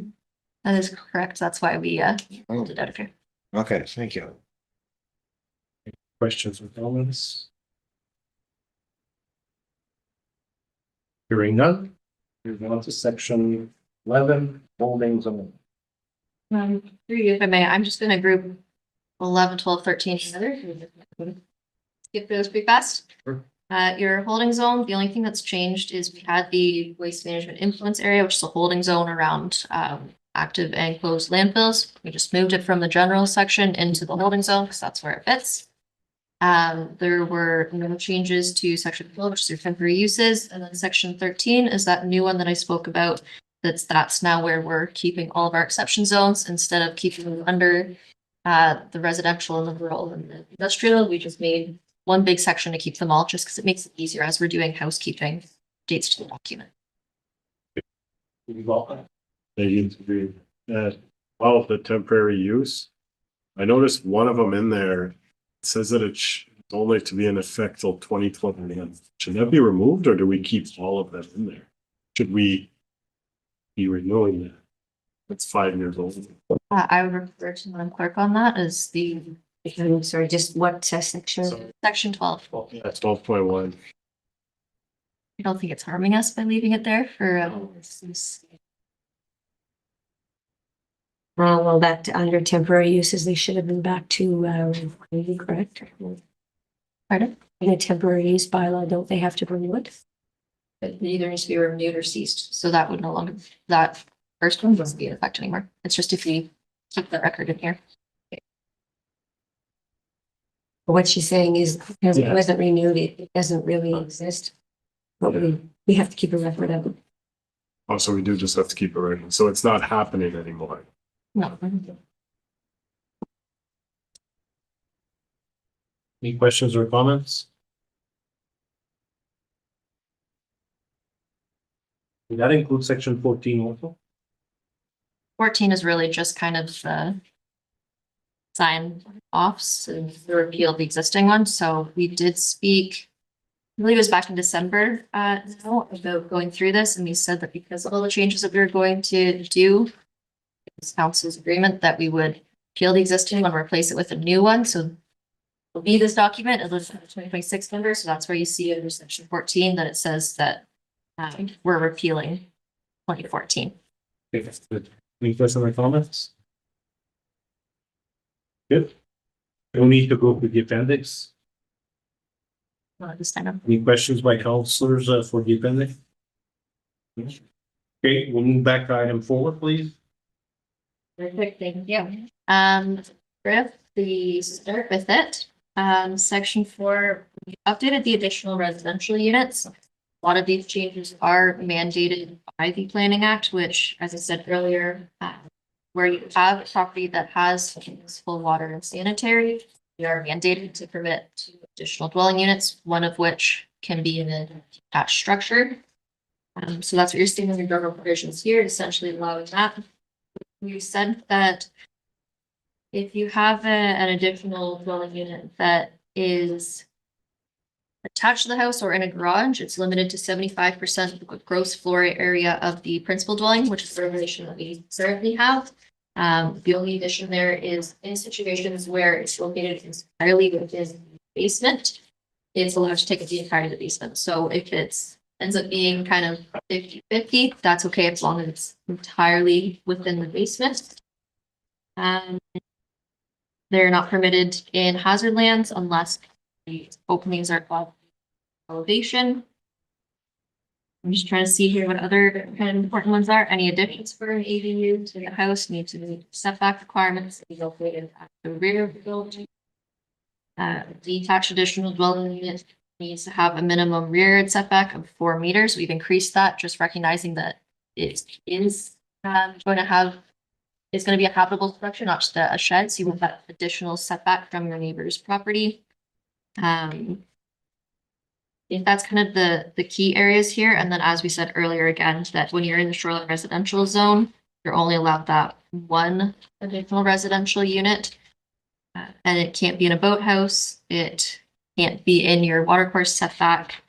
And any additional residential units are not permitted within 300 meters of a capacity lake. Yeah, capacity lakes are again for our reference, Cache Lake and Deer Lake.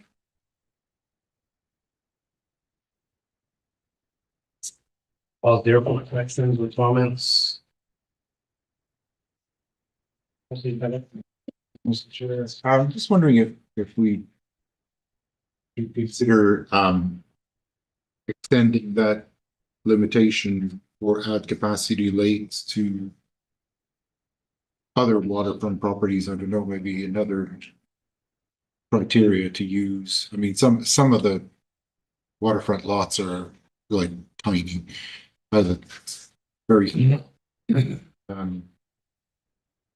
does it make sense to allow even one ARU on a very tiny lot next to like Nipissing or whatever? And I don't know how we can address this, but is there a way to address it? I'm wondering if what the rest of council think about. Go ahead, Madam Mayor. Say, so in certain areas, there are lots that are even under the minimum of 0.4 hectares. So our minimum lot size is 1 hectare, 2.2 acres. 2.4, thank you. The absolute minimum is 0.4, which is 1 acre. But we do have existing lots of records that are under that 1 acre. As a start, I'm gonna say if your lot is under 1 acre, like you're under the very bare minimum that we would approve for a new lot creation for shoreline residential, then what's permitted. That is certainly something we can consider. Additional dwelling units will still be subject to the setback requirements, the lot coverage. So we could rely on those kind of alternative regulations, but we could certainly put in that no additional residential units permitted on a lot under 0.4 hectares. I'm just saying that I think that's one solution. And see, like, you know, those lots, they're already tight and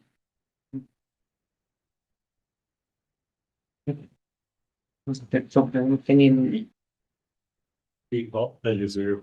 I think it kind of automatically takes care of itself, just when you go to look at servicing the additional. Yeah, you on one of those small lots, it won't be approved to get the permit because they probably can't service.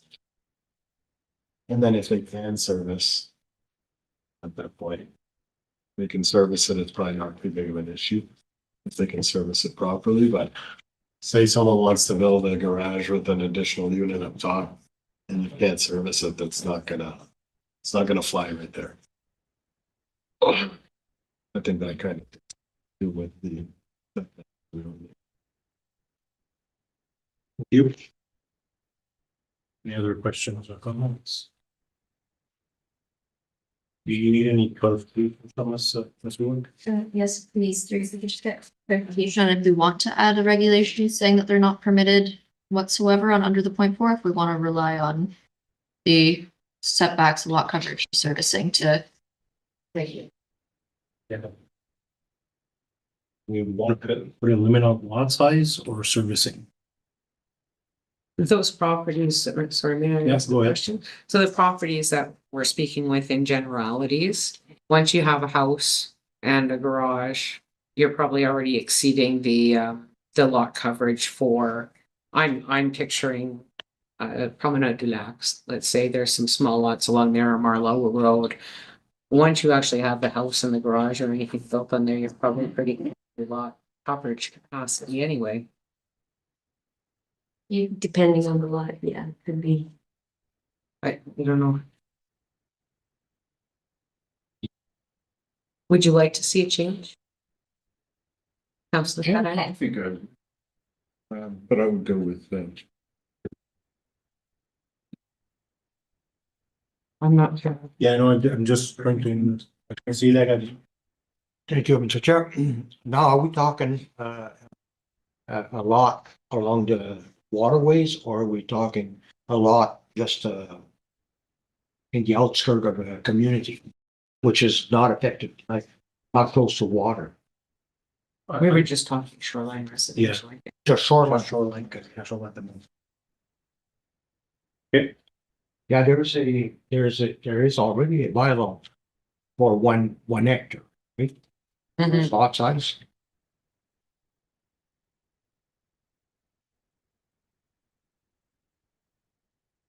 I would propose it, but I could be convinced either way with the right arguments. Just keep going, on sait pas rien. Moi, je me demande juste si on met quelque chose de même par écrit. Le Provincial Policy Statement, vas-tu superséder ça? Si quelqu'un arrive puis OK, dis moi ouais, on peut. Si je suis capable de prouver que je suis capable de mettre un tall bed, puis j'ai un prix, puis tout. Ça va lander en appeal, puis they're gonna win. Just Your French is good enough, Miss Willett, do you have that? My apologies, it is May- not. The provincial policy statement is largely silent on additional residential units outside urban service areas. So in urban service areas, they say that you must allow this, and this again for the same reason of wanting to increase density where services already exist. So in the fact that the provincial policy statement or planning statement is silent, it is up to the discretion of the municipality. So there wouldn't be an appeal on the fact that it doesn't say anything in the policy statement about additional residential units in unserviced rural areas. So most of our waterfront is unserviced. How many French did I get? Okay, so if we were trying to restrict additional residential units in town, there would be grounds for appeal. We can do it because the province is telling us you have to allow this. But in waterfront, there is that discretion for councils to say, you know, we think protecting the waterfront's important. I'm just, I'm not a lawyer. If it's, like you say, if it's silent, Mhm. to me, it means it's allowed. Because it doesn't say you cannot. You know, Yes, but the policy in other areas says you must. So the provincial policy statement doesn't speak in what it doesn't say, it speaks in what it does say. So it says, in town, you must allow this. Period. It doesn't say in rural areas, it's silent there, so it's. I should let our planners speak. Okay. Ms. Willett. Sure. So the Planning Act is what sets out saying that regardless of what we put in our bylaw, if you're municipally serviced property, you get 3. Does not matter what we say, they're allowed. When it comes to outside of the service boundary, the Planning Act sets out that we are allowed to introduce regulations for them, whether that be supporting them or preventing them. We have the right to make those regulations as we see fit. Of course, we do want to align with the provincial priorities right now, being kind of balancing that environmental justice along with our housing priorities. So there isn't really a wrong answer in this situation. Thank you. See that, I mean. Thank you, Mr. Chair. I remember years ago that Chief Commando used to stop on an island on the French River. And that island was sold by parcel, by lots. And with the permission of the MNR and council, they were allowed 1 acre per lot. They figured with the soil they had there, it would accommodate a septic system and a well. But so I don't think it'd be wise for us to ban all of it one shot. I think it should be studied case by case. But I do support 1 hectare along the river because or waterways for the environmental purpose. But in some situation, that could be looked at in as a 1 acre because they all sold that island in 1 acre parcel. Thank you. You. Any other questions or comments? See you off. It just get us back on track. I think we're speaking to the ARUs on lakes at capacity, right? That was kind of your.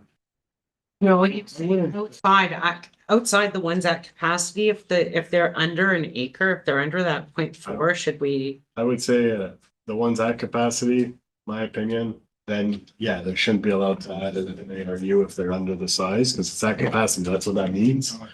But if it's not deemed at capacity and you can fit, if you want to turn the loft in your garage into an ARU, service it properly, say you have 0.8 of an acre. You can service it by meeting the Ontario Building Code, by meeting all the bylaws, the setbacks. I don't see a problem with that whatsoever, if it's not deemed at capacity. That's right. So you're still, Yeah, through you, Mr. Chair. I think the same way as Council Reed. I think we have enough measures in place with setback service requirements that it's probably not going to happen anyways in some cases where the lot's too small. And I think we have other measures in place to for those that aren't at capacity. Council Reed mentioned. I mean, there's different. I guess part of my thinking is we're challenged with housing in our region as well, right? So if we already have measures in place that are going to restrict or not restrict, but like govern those new, if there's opportunities to create residences or people bringing their elderly parents to live or whatever the situation might be, I think we have enough in place for those smaller lots it takes care of itself. council agreement to the process and the limits. Perfect. Thank you very much. Next, Ms. Willett. Okay. Just gonna start going and we'll see where we think we need to stop to chat. Okay. That's okay with you. In the accessory uses, we've added in a provision that where your property fronts onto a navigable watercourse and your rear yard is abutting a public or a private road, instead of just the minimum 1.2 meters, we've made sure it's clear that you need that 3 meters, just in case you're pulling out of your driveway, your vision isn't blocked by a shed there. Principal building is to be erected first, unless you've got a building permit issued. We added in that you're allowed to do an outhouse before you do a main dwelling. We've also taken out a septic system because it's not a structure. And then just with the agricultural and rural, just clarifying, it doesn't have to be an agricultural building because there's a lot of discretion on what could be considered an agricultural building. Maximum number, just taking out that a gazebo counts in your number, and we've added in that your outhouse and your boathouse don't count towards the number. Clarified your coverage when it comes to boathouses, solar panels, unroofed decks. The accessory structure encroachments looks like it's been deleted. It's actually just moved a little bit later in the document. Shoreline structures, I'm gonna keep going if there's no questions on that. Any questions on the subject of three that we went through so far? I'll see if I can. And not sure. For principal building to be erected. What's the rationale with not allowing on rural residential only RU? Because in your rural residential zone is generally gonna be a smaller lot that's designed for a residential purpose in the end. And if you're allowing that garage to be built first, it can kind of reduce the future potential of that house being built there and just the proximity to other properties as well. Thank you. Any more question? I'm Mayor. So with that principal dwelling first thing in A1, A2 RU, are they only permitted if a permit has been issued for a permanent residence, or are you allowed on A1, A2 and RU to have just an accessory structure with no principal dwelling? So for you, it doesn't have to be with the issuance of a building permit. It's Okay. simply you are allowed it first. Again, if you're looking at an A1 property, for example, and you're putting up a barn, it's not an accessory structure, that's your principal structure, right? Because your principal Mhm. use is that agriculture. What about RU? All right, well, RU is not necessarily residential use either though, right? Okay. Other questions? Okay, you can continue. Thank you. In your shoreline interest section, we just tidied up boathouses. We had something saying that you're only allowed a single-story boathouse, but if you had a two-story boathouse, this was your height requirement. So we just tidied that up. In docks, we added that when you're doing a dock that's only for residential purposes, it can't extend beyond the high water mark of the lot, just so we're not seeing lots that have docks that go extremely far out into the water and in front of their neighbors' properties. Any other little changes throughout this have generally been trying to align the side yard setbacks, because we had almost a different one for every single one, so just trying to get a bit more conformity of that. I believe that kind of covers the priorities in this section, so. Questions? See, Benedict? I believe when you're talking about the docks and keep away from the line of the neighbor, I think that's under the MNR scope, and they do have a law. It's 15 meters. If you put an imaginary line going out in the water, you can't be closer than 15 feet from the line. So I think it's under their jurisdiction. You're in the water. So we do have that you aren't permitted within 5 meters side lot lines or their straight line projection. This is also just keeping it, making sure you're not going out into the water too much to be disruptive. But I don't know if we need to put this in, because it's water, it's under the MNR. And just, Madam Clerk? Just, through you, Mr. Chair, but the dock starts on the land. Yeah. It's attached to the land, so we have to set a location where it's attached to the land. So I think that Ms. Willick has indicated they're looking at 5 meters from a lot line, extending in a straight line projection from that side lot line. your straight line projection, it could be misleading, because if your lot line is like this, Angle. it goes in the water, you cannot be closer than 15 feet, even if you're down 30 feet into the lake. You know what I mean? So it could be misleading. Our concern is where the dock starts, not so much where it goes. No, no, That's the MNR's yeah, issue. yeah, but it could be misleading. We can get clarification. That's straight line. We'll get clarification. We're good with the 5 meter from the lot line? Good. Any other questions for shoreline? Doctor? Good. Continue. Quick on sleeping cabins, we did add, to make sure it's clear that a sleeping cabin doesn't include kitchen or cooking or bathroom facilities, just to make sure we're in alignment with our official plan. Your metal containers, this was a discussion with Planning Advisory Committee as well as council. Regarding if we wanted to revisit cans and where they're permitted, so you do have those regulations in front of you there saying that the lot has to be at least an acre in area, it can't be in the required water course setback. And that you're only allowed one when you're talking in the residential zones. I don't know if we need to discuss that further. Did we talk about at one point, if there is a detached additional residential unit on a shoreline residential property, that's a mouthful, that sleeping cabins would not also be permitted? So the way this is currently written is if you're in a shoreline residential property, you're allowed one additional residential unit and one sleeping cabin. Okay.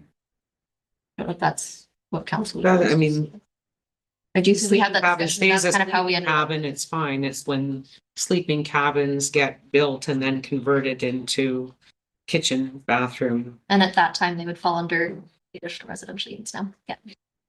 we know about. Yes. See, Paul? I do too. Yeah, I was kind of leaning the other way where I think we should put in more than one sleeping cabin if needed. Like typically what I'm thinking of is are those bunkies that people have, like at least these aren't covered when you're looking at servicing them. They're different from trailers on that side of things, but like when you think of, I know I've been to some areas where you know, the family comes down and the one family stays in that sleep cabin, the one family in that sleep cabin on their property, and then the main family in the dwelling. I don't really see an issue with having one sleep cabin. There's usually there's no plumbing. There's often no electrical. Well, usually there isn't. And those bunkies, but that's where I see here it's 50 square meters. That changes things quite a bit because that's fairly large in size. I don't know. Do we need something in our bylaw that talks to bunkies? Like just literally a bunkie that's 200 square feet where you just have a bed in, practically a shed. Oh. You know, I just limiting one per lot, kind of too sure about that. Yes, through you, this is essentially the bunkie. That's the word we flip it with a lot, because there isn't any cooking or bathroom. It's not a requirement that it only is a one room, so you could certainly put multiple rooms. The 50 square meters is plenty of area to get a couple of different bedrooms in there for some separation between your guests. We could certainly look at it. Sleeping cabins do count towards your maximum number of accessory structures, which would be 3. So that is another consideration, is if you have a boathouse, let's say, and a detached garage, you only get one more structure. Open to discussion on that if that's something that you'd like to discuss or be. I don't know, it's difficult. I'm thinking of the ones that don't even require a building. The ones that you just purchase and maybe slap them down. Just for clarification, the only time you don't require a building permit is if it is a shed. If it is a bunkie, and will have people in it, it has to have a building permit, even if it is below that 160 square foot threshold.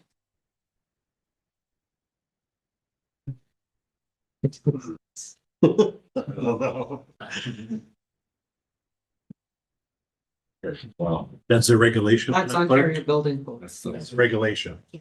Doesn't mean everybody follows it. No. But now they know. They're watching the meeting. You. well, it's a shed. Most people are. Any other questions or comments? Go see if I can.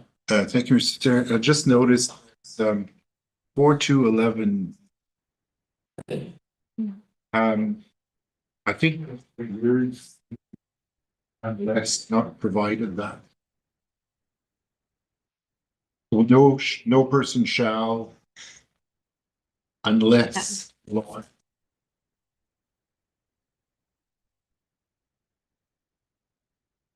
Thinking. You. Any other questions? Okay, Reebok, do you want to make a recommendation or you do? No, it sounds like they need the permit, so. This, still a little fuzzy on that, cause I am fairly certain that it's if there's electrical or plumbing within it, if it's over that size, but. Something we can revisit. Thank you. Oh, We'll see if that ain't. Thank you. Along those lines, so you say, well, I kind of agree. Depends on your lot size and your lot structure. A lot of people have big families. I don't see the harm of having 2 or 3 bunkies. Depending where you are in the lot, that they have to be like house, your main house anyway. So I wouldn't see the harm in that. I'd support this.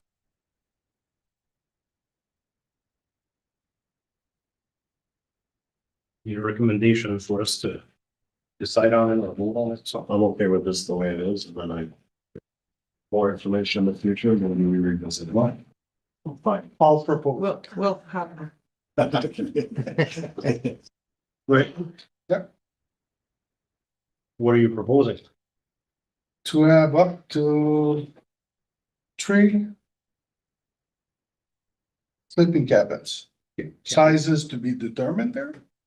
Maybe a little smaller than what we have.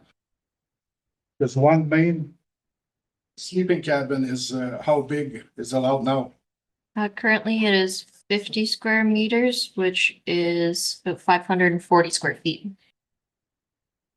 Okay, so if we took that down a little bit. You just take 300. Then you'll be allowed three cabin. Yeah, go ahead. Right, just if I may, just to kind of consider it in relation to the other regulations that we have, again, you are only allowed the 3 accessory structures. So at that point, you wouldn't be allowed to have a garage or a boathouse or any other structures, it would just be your sleeping cabins. And Change that too. That's why we're here. okay. And then as well, we do have, if you're in a rural or rural residential zone, you could now be having 3 sleeping cabins, 2 additional dwelling units, and we'll get to it later, 2 temporary trailers on the front.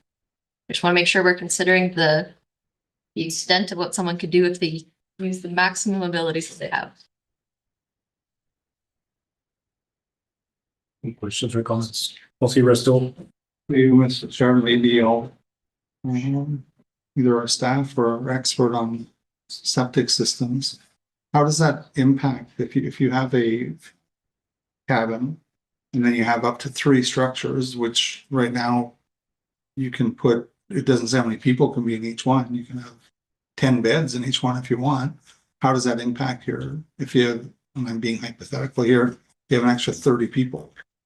And if you have trailers and you have 40 more people on one place with your one septic system. Yeah, that's why I mentioned it, because when there's no plumbing or no electrical, it's just consider the bedroom. There's 2 bedrooms in it, it's 2 bedrooms, each bedroom's considered 2 people. Yeah, you may have 4 in there at a time, but each one's considered 2 people. That's why it is considered in the servicing aspect. So say the house has 1 bedroom, but you have 2 bunkies, you build a 3-bedroom septic. That's what I was saying, like it is serviced in that way, but I that building code stuff, like based on the permit, that's a whole other system.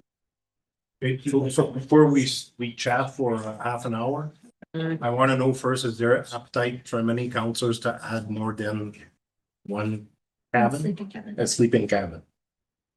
Show of hands, who's in favor of adding more than 2?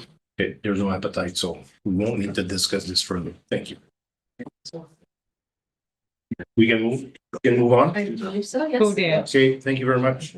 Perfect. I'm just gonna kind of give a quick summary of our swimming business because I know I've been here a while. Swimming pools, just updated for language clarity there. Same thing with your antennas and satellite dishes was, oh, yep, go for it. No, I was gonna wait for you to finish on the swimming pools, but is there anything in here that necessitates us because we have a separate bylaw for swimming pools? Correct.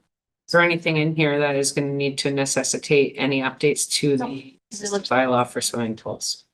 Great, thank you. So I just want to make sure that we're matching policies. First, so yes, your antenna and satellite dishes, same as before, just grammar changes. Solar panels clarifying that no ground mounted solar applies to all residential zones, just not your 1 or 4. Wind facilities, again, just grammar there. Architectural projections, this is what we moved from earlier on in the document. The only real change worth noting here is that we have added that if you have an unenclosed metal fire escape that is required by applicable law, or if you were using ramps, lifts, railing, that sort of thing that is intended for accessibility purposes, those are permitted to encroach into the required side yards.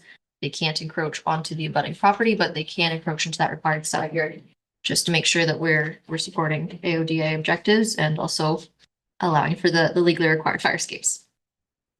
I'm good to continue. Question or comment on those two sections? See that? Thank you, Mr. Chair. I wanted to think about metal containers. Oh, yeah, go ahead. Sorry. Can go back.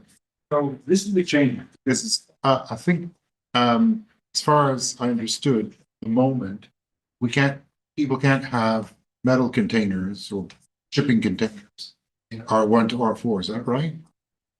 That is correct. But now they would be allowed to have them in R1 to R4, provided that these conditions are met. Yes, provided the property is an acre. That was a discussion I believe we had in February with the planning advisory committee, and it was, I believe, as well also discussed at council. I'll speak to that if you like. So at the planning advisory committee, whenever we had that meeting, that's one of the subjects that was discussed. So when the first memo was brought around post that meeting, that was one of the changes that was coming as a recommendation from the planning advisory. So is it something, I think, my question would be, is it something council wants also? Do we want to allow shipping containers in urban settlement areas, R1 to R4?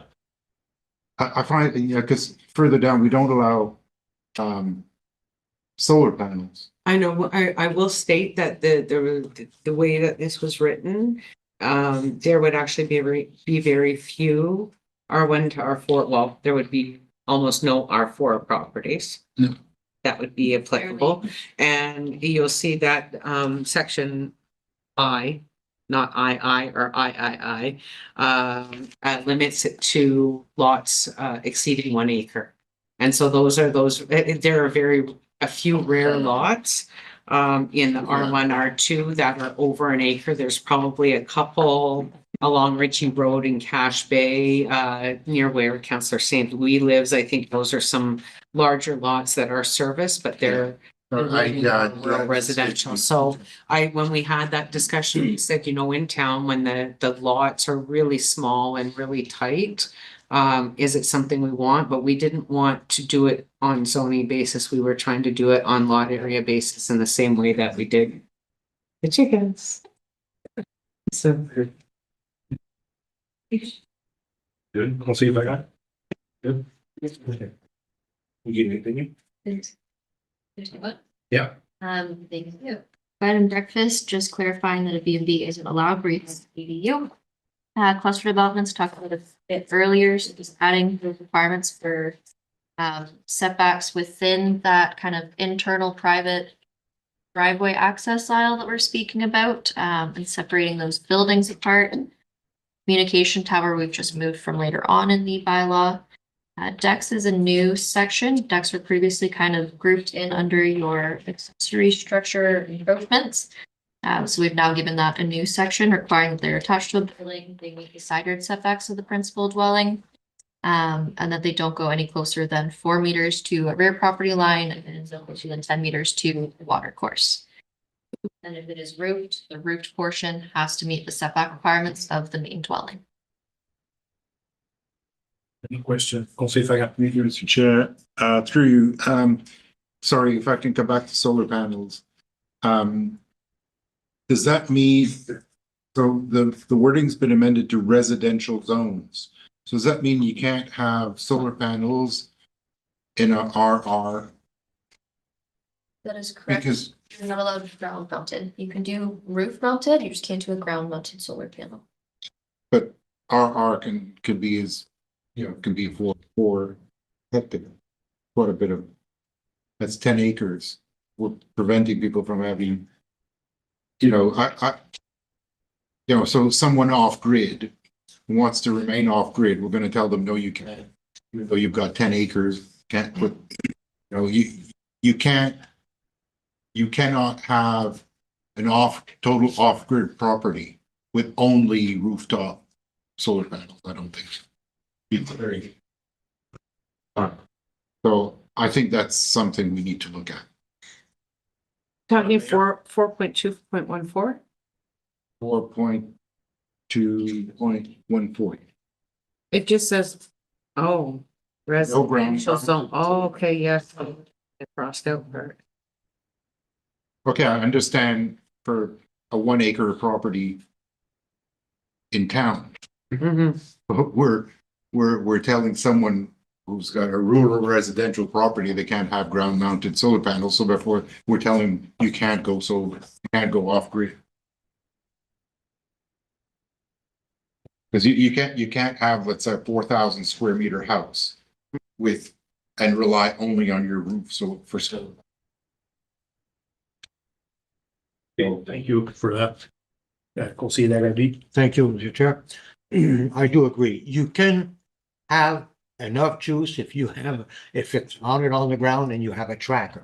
We all know ones that have a solar system, and still, if you get 3 days or whatever, bad weather, it doesn't work. So, no, I would say it's better, even better, put it on the ground, because then you have more sunlight. You could track the sun. I have it at the cottage, so I'm speaking with experience. I'll see you, Bob. Thank you. To try and speed things along, I agree. So can I propose that we change it? You see what's crossed off in red? What that green, I guess. As it is. Yeah, that's, I'll just. Okay, shoreline residential. It says they are, I know, but no ground mounted are permitted in R1, R2, R3, R4. I know, but should they be permitted in shoreline? Or- Sorry, and I'm interested in. That was- Absolutely. Oh, yeah, because those, it kind of makes me think of islands. But I'd rather have for shoreline, maybe have just limited a limit based on size of the lot. But you could have, there are some fairly big shoreline residential property.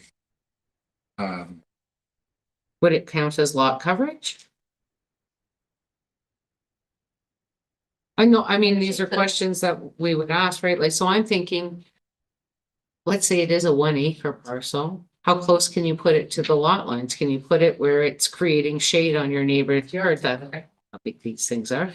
Like, do you know what I mean? Like, so when you think it out on the smaller properties, are there setbacks? Are there height restrictions? Does it count as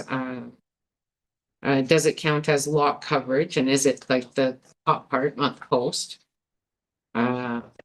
Is it an accessory structure as part of the 3 accessory structures? So those are just questions that we'd want to answer, just to spell out the policy well. We'll see if I got. I think 1 acre is probably too small. Lots of ground mounted, but there are some shoreline residential properties that are fairly sizable. Thank you. Thank you. Just to clarify a little bit, the size that you would need is at the cottage. For one thing, if you're going off grid, you'll put anything and everything you can, either propane or the fridge. So you're gonna be using electricity at the minimum. And the panels are not maybe 2 feet wide by 4 feet, 2 by 4, and I got 6. So that's the space you're talking about. You could probably double it if you want. So the size is minimum on your property. I was just going to recommend that in the interest of time, we can take this back and we can kind of see what some other municipalities are doing and try and. That Sounds like we're looking at Thank you leaning very much. towards allowing on shoreline with a certain size lot. And rural residential. Yes. You know, but again, just how is it being done and how does it work within the other policies? Very much. Thank you. Okay. We need to discuss the decks, or we can move on with the decks. Well, if there's any questions for this. Thank you. Thank you. Next page has a lot red. That's all the stuff that was moved about those dwelling units into the section under our commercial zones. Established building line was kind of messy before, so you need to figure out houses in 50 meters in either direction. It was a lot of math, a lot of surveying. Now we're just saying, take your two neighbors' houses, average them. That's what your setback's gonna be. Save some costs and some time for the developers, while also still kind of giving us the same end result. As you know, we just kind of tidied up the wording. Made it clear that the elevation where you're not in Front River, like Nipissing or the Lower Sturgeon, you need to have that contour identified by an OLS. Minor alterations, we changed it from square meters to 25% to align with our legal non-conforming. And then just kind of some clarification around there. Group homes, I'm just kind of gonna keep, that's okay. Okay, go ahead. Thank you. Group homes, the changes there were just made to align with the regulations. Those changes, I had exceptions just for some little bit of clarity, and then adding rooftop architectural elements from the exemption. And now we're at home-based businesses, which maybe will be a discussion. So if I could just give a quick kind of rundown here. Previously, we had your home occupation, which was the business that happened in the main dwelling. And then you had a home industry, and a home industry occurred in an accessory building, but it was also a light industrial use. So there was a kind of bit of an inconsistency there, and it wouldn't allow for, say, if someone wanted to do dog grooming in their garage, it would restrict that. So just for the ease of simplicity, try not to be as prescriptive about what specific uses are permitted where. We kind of combine them into this home-based business. We did take the regulations out of each, try and combine them to try and find a happy medium there. We have tried to make it clearer about certain uses that are not permitted. So we've kept if you're in the dwelling, it's 25%. If you're in an accessory building, it's 140 square meters max. Maximum of your 2 employees. Can't use it as a kind of a rallying site for a large organization. Like if you have a contracting business, you can't have 8 guys show up in their trucks every morning to get ready and head out. Any storage needs to be inside unless you're in rural and agricultural zones. No nuisance to the neighbors, which we had before. And that's pretty much the gist of it. And I will leave it there. Comment. Questions? We'll see if I got. Mr. Chair, I'm not clear on how a home business is defined. I looked at the definition, but this doesn't answer my question. Is, for example, if your neighbor decides to start doing blacksmith, banging and banging and banging all day, does he have to be doing it for profit? Does he have to be does it have to be a business in the sense that he sells blacksmithing products, or he does it for people? Or what if it's just a hobby? How do we tell the difference? Because I wouldn't want someone who lives next door to me to start a blacksmithing business or a sawmill. Yes, so through you, it has to be an occupation, so it is something as an income source. And when it comes to just a hobby, you would have to regulate that through the Noise bylaw. In that case, yeah, the noise bylaw. We can't really tell people the hobbies they're allowed to have. But this would be something that is actually a business. How do we prove that? Asking for counts, tax return. Anybody could say, oh, I do it for a business. Through you, Mr. Chair, typically, if they're doing it as a business, a portion of the property is assessed commercial and taxed accordingly. So I don't know that anybody would volunteer to pay a higher rate of tax on their garage. Even for home business? Yes. Yeah. Okay. generally you can see it on their tax returns if you're gonna go that way, because you would be writing off 25% of your hydro, 25% writing off a certain portion of your home expenses as business expenses. Any other questions, Madam Mayor? Well, you know, my concern Madam Planner, Madam Willick, you know, was aware that I was to bring this up is, I liked the separation of occupation and industry because, and, you know, I'm thinking more within the R1, R2, you know, urban zones. Because uses are easier to define than nuisances. So, you know, like, I know that there are things in here about, you know, making sure there's not, if you're in a residential zone, making sure there's not noise to disturb the neighbors or odors or smoke or whatever, but that's all very subjective. And in the previous form of the bylaw, home occupation being, you know, something that's office-based, something that's quiet, something that would create income opportunity within those kind of tight residential zones, without nuisance or possible nuisance to neighboring properties was fine. I would rather see home occupation be expanded where you're allowed to do it in the garage, which I think is a simple fix. But keeping the separate definition so that it currently in the current zoning bylaw, home industry is only permitted on rural residential and RU zone properties. That's correct. I'm probably right, but you know, like larger rural properties where you can locate the use in such a way that it is not going to create any kind of, you know, like I say, if you have or Councillor Fetterman was saying, if you have a blacksmith or a sawmill or something and they're on tight properties. In every other case, so when we look at the industrial zones within a zoning bylaw, there are all kinds of things put into place there that mitigate land use planning conflicts between the industrial uses and residential uses. Residential uses are considered to be sensitive uses that should be protected. This is where people live. You don't know if the person who lives next door is working shift work and is sleeping from 7 a.m. until 3 p.m. And so to kind of allow industry uses, industrial uses, even if they're home-based industrial uses within strictly residential zones, I think poses some potential issues.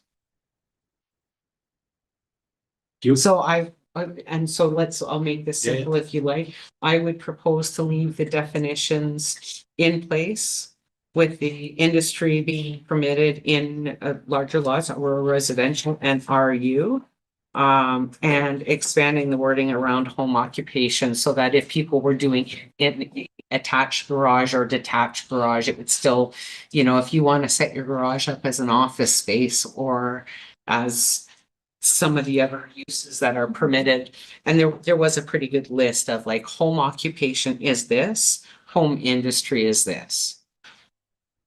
And If Yeah. I may, as just an alternative, and obviously it's whatever's council's wish, an alternative to this, because if we're gonna say that home occupation can go anywhere a home industry can, or home occupation, we may see some kind of duplication in the regulations. As an alternative, if we start at N, if we added O, that said, in the residential 1 to R4, SR, and then kind of pulled back in our home industry use, say that we won't allow small scale, light industrial, carpentry, metalworking, welding, electrical, small engine repair, and other such uses in the R1, R1, R4, SR. R1, R4, S, R1 to R4, SF, and SR. Yes, is that kind of a, Yeah, I mean, I don't know if that what would I'm satisfy trying to you with accomplish. the- Yeah, you know what I'm trying to Yes, duplicated. accomplish. It's just that, in town, yeah, it's totally fair. like those, I think if you want to do those types of uses, as a home-based business, then you purchase a property that's appropriate for those types. You shouldn't be in a little teeny tiny Sturgeon Falls lot if you're doing, you know, metalworking and like it's either by your industrial lot, or if you want to do it as a home-based business, by a rural residential lot. But I would take the, Let's see that again. I thought it was specific on the before, just certain like hairdresser could be home, stuff like this. Didn't we have a list of specific things you could do? Through you, our previous bylaw had a list of things you couldn't do. It was a very small list. Our bylaw has never, there are some municipalities that say a home occupation can only be A through G. Ours has been, it's a business, provided that it's not a medical clinic, a hospital, a vet clinic, a restaurant. We were very, very limited in what we said it wasn't, and everything else was fair game, provided it wasn't a nuisance and didn't create the noise and the dust. I guess I was dreaming because I thought for sure we had a list like a lawyer or stuff like this. Okay. Thank you. Any other questions or comments? We'll see, Bristol. Just curious, under 4.11.1 C, where it says, yes, it's a small list of what home-based businesses shall not include. We have place of entertainment and place of recreation. What might some of those things? Through here, maybe. First, something even. Your place of recreation is like a recreation for profit that isn't a municipal run one. So you're looking at stuff like fitness clubs, dance studios, bowling alleys, that sort of thing.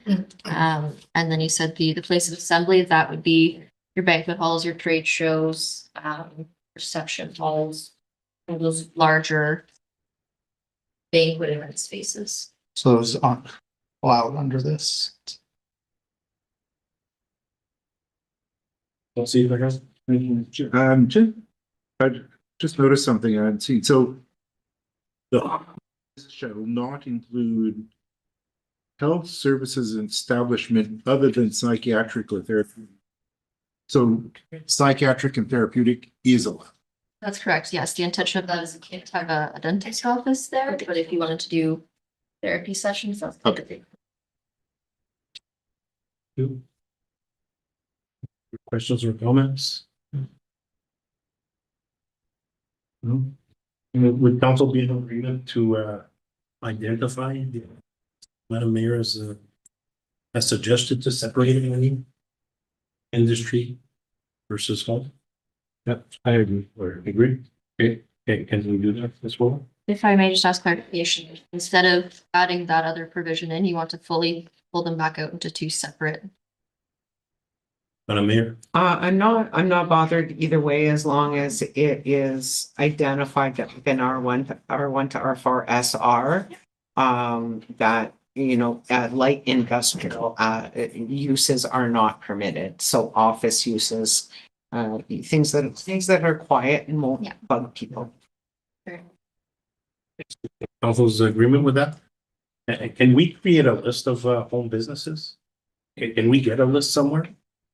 And then if it's not on the list, we can kind of maybe review them. You mean a list of the existing ones? Or just make a, Make a list like this. we certainly can.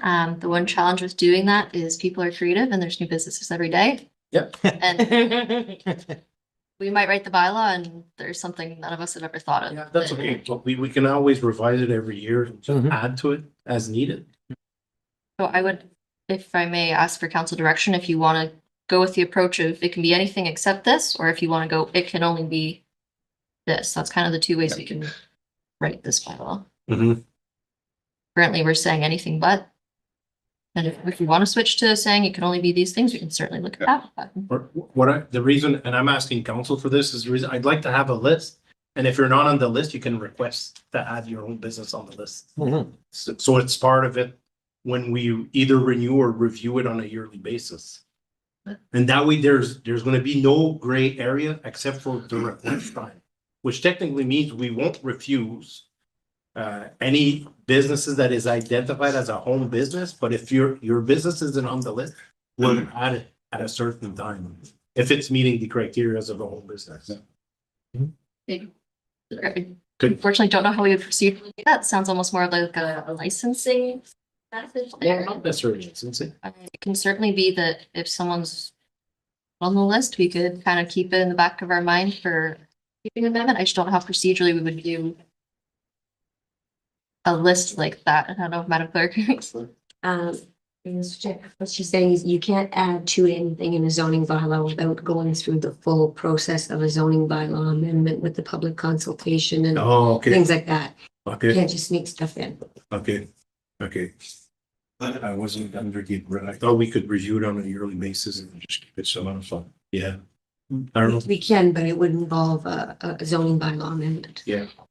You'd probably be better off if you really wanted to do something like that, to do it as a separate policy. As in like a home-based business policy, these types of businesses would be. And I'm not saying that I would recommend that, I'm just saying. After you would end up more in a licensing. Licensing. Which would be a addition to this. I don't know, it was just my suggestion, so that I hope I. Did we? Finally. We need a. Motion to extend. or Good. That motion is good. Do we need to cleanse? Do I have to do? I'm not doing it, I'm not voting for it. You looked at it. And just for clarification, because our procedural bylaw doesn't set up a specific drop dead curfew for special meetings, what do we want that to be? We started a half an hour early. Our normal drop dead curfew is 10:30.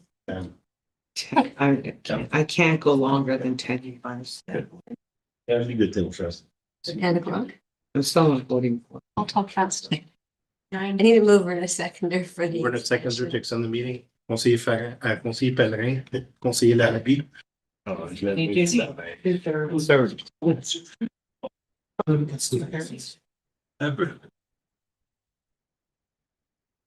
It's moved by Councillor Pellerin and seconded by Councillor Larrabee. At approximately 9:05 PM, a motion was tabled to extend the meeting beyond the regular curfew in order to proceed with the agenda. All in favor?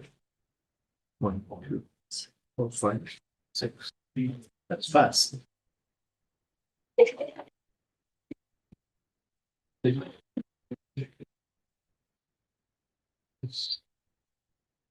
Okay, so just to finish the last discussion, do we want to limit some items or?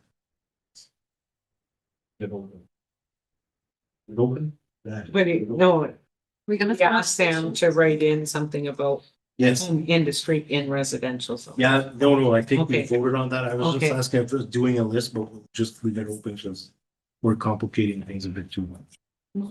Also, will agree with that? Yeah. Yeah, I will. Okay, thank you. Sweet. Moving on. Kennels, we added a section saying that you can't put a kennel on a property less than 4 hectares and acres, making some additional setbacks, just because we know there's a lot of noise and parking with that. Landscaping buffers, removed a requirement that wasn't really in effect or being enforced and was kind of not useful, saying that if the parking lot needed to be fully landscaped. MDS just tied it up for some grammar. Gas bars added that fuel storage tank as well needs to meet that 5-meter setback, and then it was just grammar. Non-complying buildings and structures. The current regulation is that if you're have a non-complying, so essentially a grandfathered structure where it's too close to any of the property lines, if it burns down, it's a natural disaster, you can put it back where it was. If you are voluntarily replacing it, you need to meet the current regulations unless there's something physically precluding you, whether that be your septic system, there's a cliff or something physically on the site where you can't now build it where you're supposed to. We updated it so that we could put it back where it was unless it's that water course setback. So you don't need to kind of justify your side yard, your rear yard, if you're not increasing the size further. The only thing you would need to justify would be your water course setback. Just kind of, yes, go ahead. So currently, right now, somebody were voluntarily demolishing a structure and to rebuild, they would have to meet. And if they couldn't because of a physical or geological impediment on the lot, they would have to come to the Committee of Adjustment to get a minor variance. If they couldn't, they have to get as close as possible, but otherwise we kind of extend their legal non-complying status. Okay. So this is So essentially, this isn't really that different than from It's what really not. practice is right now. it's, Because we've seen some at Committee of Adjustment where we're asked to adjust setbacks because of a rock outcropping or this or that or the other thing. yes, yeah. So in what instance would something come to Committee of Adjustment and what instance wouldn't it? If it's there's not a site constraint that's forcing them to Mhm. not move it. Or if their voluntary replacement is more than 25% of the lot area, or if they're trying to get closer than what they were. You essentially say you have a 1,000 square foot cottage, Mhm. could do 1,250 square foot basement. You're trying to go up to 1,500. At that point, you kind of lose that grandfather. You now have to, yeah. Because it's a completely different. And then you'd see that up, committee of adjustment. Thank you.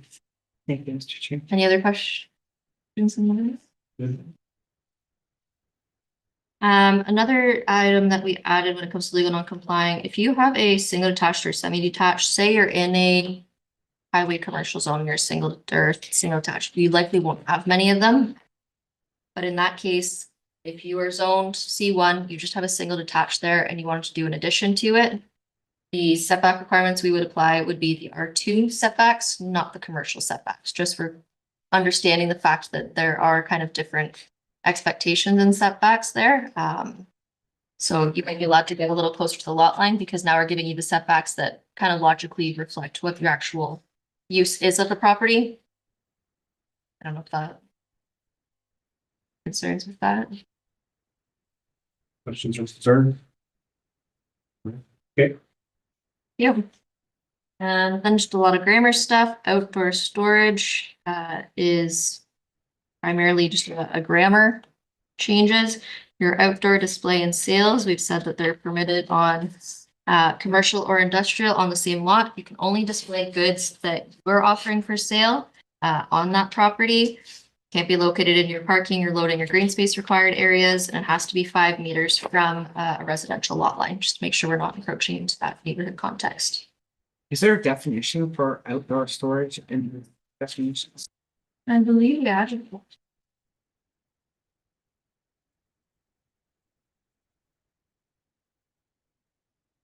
We do have outdoor storage as well as outdoor display and sales. Some comments? You can keep moving. Sweet. A lot of the public uses and or permitted use in all zones that you see deleted has actually just been moved into the temporary use provisions of the bylaw. Public uses, the Planning Act requires, sets out that the zoning bylaw doesn't apply to the municipality. So we've added in a definition for public authority and we've added in a definition for public use.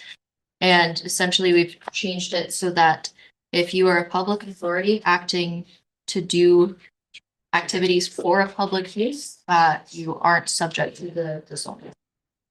Just so that we're not restricting the ability for us to provide certain services and amenities to our residents with these zoning requirements. Just your comments? Okay. Prohibited uses activities, a lot of it was just tidied up because it was repetitive. And a lot of it was replaced in other sections. We've added in the travel trailers not permitted between November 15th and May 15th, which was a previous discussion. It is the trailer section as well, but to make sure we're very clear in reiterating that.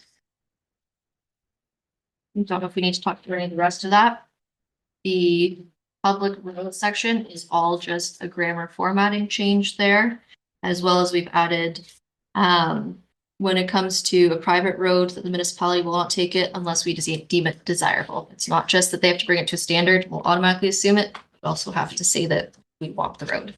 And that aligns with our official plan policies that we're looking at. We'll see you go. Thank you. Just in regard to travel trailer thing, that timeline, I always, like, I agree there should be a timeline for living because it's safety measures. But May 15th to me seems late for a good year. Well, some years, March is, it's nice out, not this year, but I was thinking, is May 15th a little too late? That's almost May long weekend, where like if somebody wants to bring their camper out and go camping first week of May, I don't really have an issue with that on my side of things. Like I would suggest November 15th, April 15th, maybe, but I do agree that it shouldn't be the trailer shouldn't be lived in throughout the winter. Cause that's just it. Snow load and stuff. Yeah, so I would like, and I noticed it in another area. I just, when you mentioned it there, I was like, lost here, but I'd like to propose that change throughout the entire zoning bylaw. You do November 15th, which is late in the fall. And then to early spring, April 15th. Agreed. I like April 15th. Yeah. Sounds good. This year might not. May I add to, we'll see your suggestion? I would go to November 30th. November 30th. That would be my. That. Council, That would be my suggestion. Any objections to move it to November 30th? And reason is because I know deer season is open and technically would be the last day of the deer season, which technically there's nothing else open except for our trails or that, so that would be my suggestion. Sorry, I was gone to the washroom there. So we're talking about live-in trailers? Yeah. Okay. I do have a situation where there's this lady that, had the choice of buying a home and having to walk to work, which that was not possible. And the other side is she decided to buy a property, it's a small property, put a trailer on there and buy a vehicle. So what would happen in this situation like this? This person's living in the trailer. I know there's lots that are living in the trailer that should not, but in a situation like this, and we're getting to a point where we see more and more homeless. So they have a choice to live in a trailer. So what? Kind of hard to say, well, you can't live in a trailer no more, you gotta back out. Because of the circumstances that we're faced with. But some trailers are deemed to be able to live in it 12 months a year and some, so. So it becomes a safety issue, but that's my personal comment, but that's. So. And I understand your comment. Yeah. I'll see that, I do, but unfortunately, some summer camper trailers, they're not made to live 12 months or a year, unfortunately. So. I'll see you better. Just follow up on, I know what you're saying, and I'll give you an example. There's a lady down my way and from Hungary. She lived 2 years in the trailer with a propane tank, and she works at StatsCan until she could build her house. Believe it or not, she lived 2 years, summer and winter.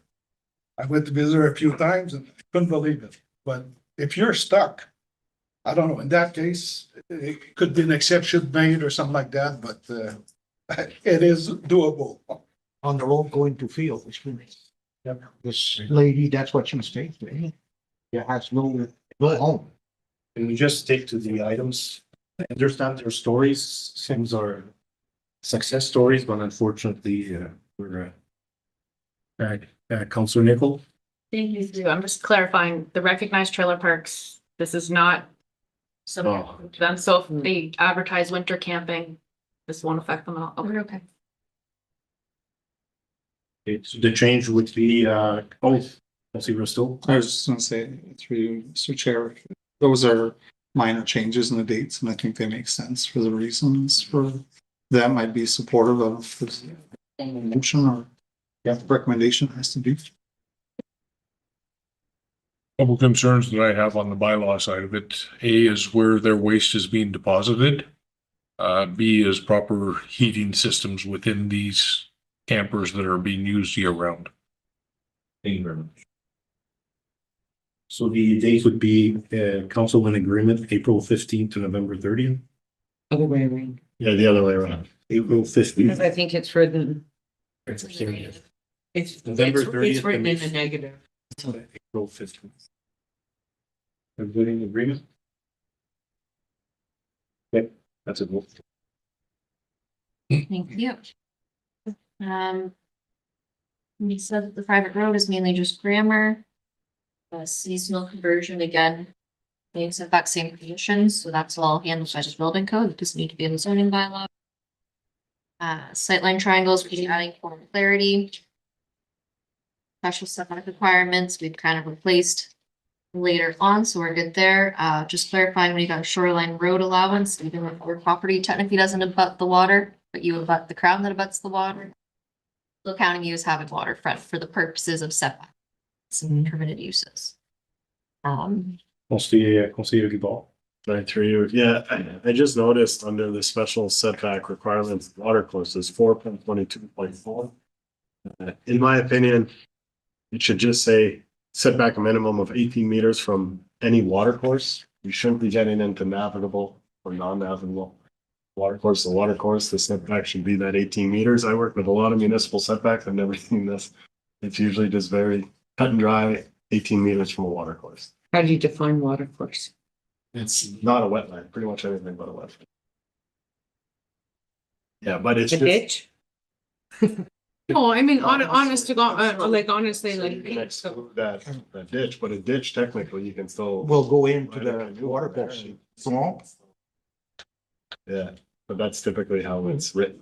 I've never seen a navigable, and then it goes to 10 meters if it's an other identifiable water course, excluding a municipal drain. Ditch. So I'm just not sure what that 10 would be, who's making that decision. In my opinion, it should just be a flat out 18 meters.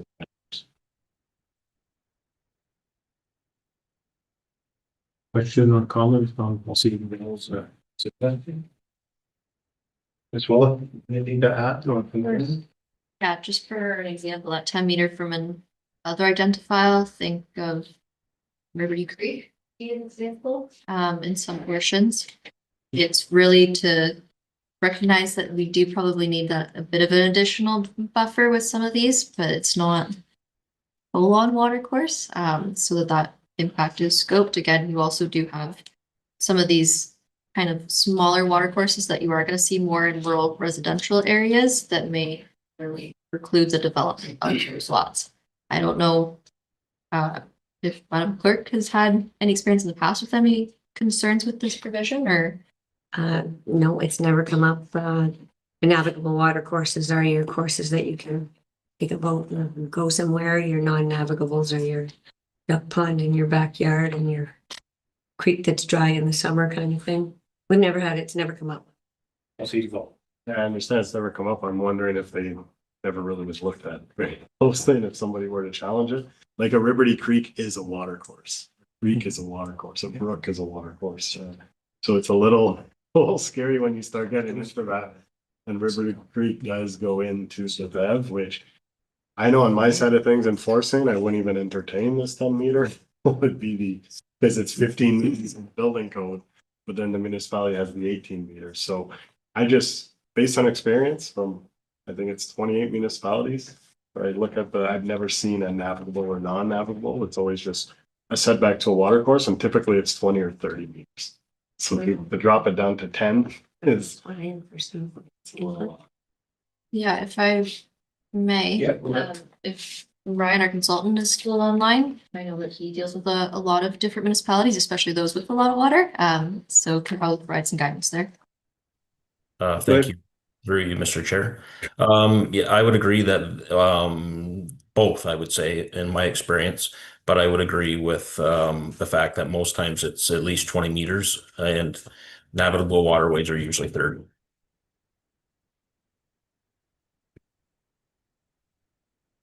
Yeah, just like. Yeah, no, if navigable water is used too for a natural service, so I think I'm good with the term navigable water. If you're gonna go with a canoe, it's called a navigable water. So I will consider a ditch if it's dry. Can't go with your canoe. Thank you, Mr. Chair. But also you have to consider that water will go down to the mainstream. You know, like, that's the way nature works. So even if it's a small creek that you cannot put a canoe on, that creek will lead to a bigger body of water, which will be a navigable water ways. Your driveway too. In the spring. Thank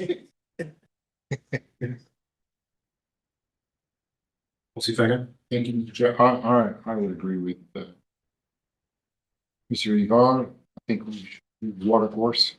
And that covers everything because they all link up in the end. Yep, whatever, whether it's a swamp, a big pond, a dam, caused by deep feeder dams, it all ends up in a lake somewhere, someplace. Down the road.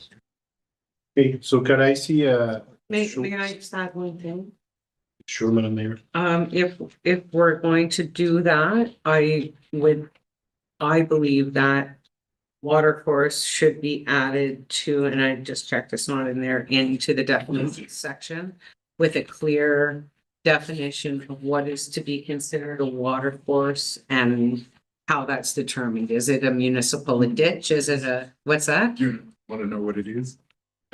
If I may. So let go ahead. We do actually have a definition for navigable water course under them. Well, I know, I tricked you. yeah. So you read it. Of course, yes. A navigable water course or waterway is any body of water that is capable of affording reasonable passage of watercraft of any description for the purpose of transportation, recreation, or commerce, and includes any river, stream, or lake considered navigable by law. Okay, you want to hear what a water course is? The natural or artificial channel such as a river, stream, creek, or canal through which water flows either permanently or periodically. That's very broad. So, any other comments for, who would be in agreement to, what did you say, waterway, You just write water course. water course And and 18. 18-meter? I always thought it should be more. And I'm saying we're the lowest municipality in all of Nipissing and Perry Sound District. So what's your recommendation to what? It would be 30 to meet up with everyone else, but it makes it a little more difficult. I'm fine with the 18 for now, as long as at least we have 18. There's the odd one that is 15, like one or two of them. Who's in agreement? It makes it slightly more encouraging to have development here and that side to look at it, where you have the slightly lower setback. Makes it a little more encouraging. That's what you think. Pre-vote. What's your rest of? No, just, I think it's three, Mr. Chair. I think it's agreeing, but so everything's 18, we're gonna take out 10. Is that your suggestion? Okay. Yeah, I'd be in favor of that. Okay, so who's in favor? Sorry, what's this? Swing the 10 and putting 18 meters. Okay. Who's in agreement? Okay, so let's, good. Perfect. For clarification, are we removing the word navigable and changing the Water course. definition to just water course? Yeah, well, Yeah, it makes it so much simpler if you just change navigable water course and you write to a water course 18 meters. It's a much smaller. Simple. okay, thank you. Can continue.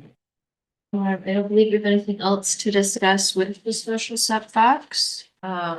So just gonna move on to temporary uses. Everything that's been added here was pulled from our permitted uses in all zones. It just better was reflected under the temporary use heading. We added a section for metal containers for living. So if you were buying a property, moving across town, you are allowed a metal container. So a CCAN, if you're putting it on your property for only a period of 3 weeks, just so that you have that time to load your belongings into it, move it to your new spot, unload. We are seeing more business models that do have kind of rentable short-term CKN model, so just to reflect that permission. The model homes, we don't really see a lot, so there's not much of a concern there. Essentially just increasing a setback to occupied dwelling. Special event, just making sure it's clear that a temporary tent is permitted when you're doing a special event, like a wedding or something in a backyard. Brew lots was removed, it's in the definition, we don't need to repeat it again. And then we're now into recreational vehicles. So just for the clarity for everyone, recreational vehicle definition includes your trailers, your boats, your ATVs, your sleds, all the toys. So the storage of recreational vehicles, when you're in the rural residential, the rural and the I-1 zone, there's no maximum provided that they're not unlicensed, dilapidated, they're not closer than 3 meters, and that they're not in front of the building. If you've got a vacant property, they can't be in front of that required front yard, and that it is occurring as a business. When we're talking for the R1 to R4 and the SR, maximum number is 3, which is currently what we have. We're very specific currently that you're allowed 1 boat, 1 trailer, and I don't remember the other one is. It's very specifically what those 3 are. So we're just saying you're allowed 3 to be stored. It has to have a principal use there. It can't be on a vacant property in the R1 to 4 SR. It has to be in good repair. It has to be 1.5 meters from the side and rear lot lines. Can't be in front of the house. Not storage for any income. Are you okay if we stop there? That's not talking about the occupancy of it or the use of it. That's just storing them on the property. Any questions by council?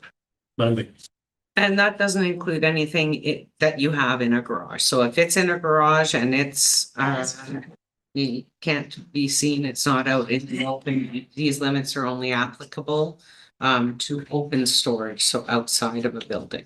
That is the intent. And I'll definitely make sure that it's clear in this language that it. No, I think it is. Thank you. Because you do say outdoor storage of vehicles is permitted. Any other questions or comments? Storage? Recreational vehicle? Hearing none, we can continue. Thank you. And then the part 2 to this is the occupancy of travel. As we discussed earlier, travel trailers would be your pop-up trailer, your tent trailer, your RV, your motorhome, travel trailer, kind of all the above. So I will make a change right now to the first part so that it is now from you cannot occupy one between November 30th and April 15th. When you're looking at a vacant lot, so this is kind of split up if you've got a vacant lot or if you've got a use on the property. And this was based on the regulations that were kind of proposed through our planning advisory committee review. If you are a vacant lot that is shoreline residential, rural residential, or rural, you are allowed, and it has to be a vacant lot, you're allowed 4 travel trailers. Only 2 of those can be permanent. If you wanted to have 4 travel trailers and they're all temporarily there for 2 weeks, that's fine. If you wanted to do 3 and 1, but you can't have more than 2 of them there permanently. Any travel trailer that isn't a permanent one is only there for 14 consecutive days.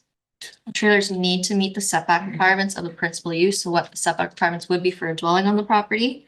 And if you're going to have it permanently set there, you do need adequate septic services. So whether it's a septic system, privy, outhouse, as long as you're meeting the building code with that, you have some form of system, that's the requirements there. You don't, if you want to stop there or you want to keep going to where there's a dwelling on the property. No, I think we should stop there. Okay. Question, comment? Councilor Lagavie. I did receive phone calls about like families inheriting lot along a lake or a river. And it's a 12 in the family and they all got their setup as trailers and for 75 years. What would happen in this situation? So through you, because trailers are not permanent structures, they do not have legal non-conforming status. They're not grandfathered. We can't grandfather a structure if it's not a structure. So they would be required to comply with the bylaw, either by removing trailers, getting a zoning bylaw amendment, converting to a commercial zone. There's a couple of different options there. But they would need to take some measures. And this bylaw would tell you can only two and two part-time. That is correct, yes.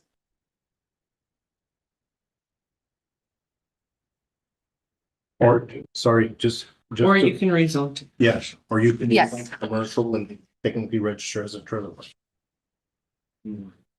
But if they refuse to be zoned as commercial, I don't like to drive 90 kilometers, and if I get stopped at 120, I get a ticket and I can get fined.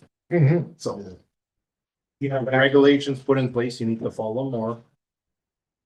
Fine. Okay, I just wanted to make sure Yeah, that was. that's playing Russian roulette again, but it's okay.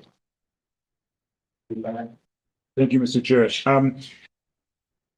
We had spoken about this, I believe, back in the summer. And I'd made a few points as to why I didn't think that we should address this at this time or within the zoning bylaw. I still feel the same way. I think it's an issue that needs to be dealt with separately, not kind of brought in through the back door with a zoning bylaw amendment. I think people will expect it to be dealt with separately. We didn't resolve the question of whether we want to do further consultation on this. I think some of us at the table think we should. I think there's also an election coming up, and I think we're going to be speaking to those of us who decide to run again. We're going to be speaking to people. We're going to be going door to door. I want to deal with this separately, and I think the right time. And there are other issues. I feel that this is rushing it, and it's not really. We haven't thought it through properly. There's other ways to address the trailer issue, which I don't want to go into right now. There's the issue of whether people who have, 5 or 6, 7 trailers on a property should be maybe contributing to maybe a fee of some kind, because they use the roads more often. They expect the police to come. They expect, the firemen to come. They expect an ambulance to come if they're sick. All this, I don't think, should be dealt with now. I would just suggest we take this out and keep the storage section. I have no problem with that. Take this out. It's for another conversation at another time. Thank you, Conseiller Ferrand. Conseiller Pellerin. J'agree avec M. Ferrand. On a plusieurs familles dans notre coin qu'on connaît le bout de la veine. Ils ont des trailers qui sont là, ça fait probablement 10, 15, plus que ça même, au-dessus de 20 ans, qui ont c'est des familles. On ne parle pas de la même chose, là. Quand on parle des familles autour du site, on parle des familles de 10, 15 jusqu'à 20 enfants. So, on ne parle pas de la même mentalité là, du monde qui vient du sud. Puis moi, je ne peux pas voir ça, là, que du monde qui ont fait ça, ça fait 20 ans et plus, bien avant l'amalgamation. Tout d'un coup, on va lui dire, non, il faut vous ôter vos trailers. Vous allez visiter ça, là, c'est net, là, ça n'a pas de bon sens. Coupe large. Oui, moi je veux avec M. Parent, it's a beast on its own, ça, là. Faut mettre ça à part. Puis je trouve là, que, comme tu le dis, là, on essaye à rusher ça. Là. Je ne suis pas d'accord du tout avec ça. Puis qu'on use l'environnement comme excuse, ça c'est de bullshit. Je ne connais pas grand monde, moi, qui peut se baigner dans le marbre. So,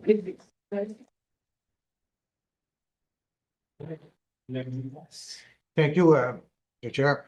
I totally agree with Councilor Pellerin and Councilor Ferrand. Like I've stated before, this is a way of life for the Northerners. kind of hard to tell a family that's been there for 75 years, you gotta get out, or you gotta choose between the children. Which one's gonna camp there if you got 3 children? Okay, if you got 1 trailer for the family, you got 2 children. So it's, no, I would say it should be a platform issue for the next election.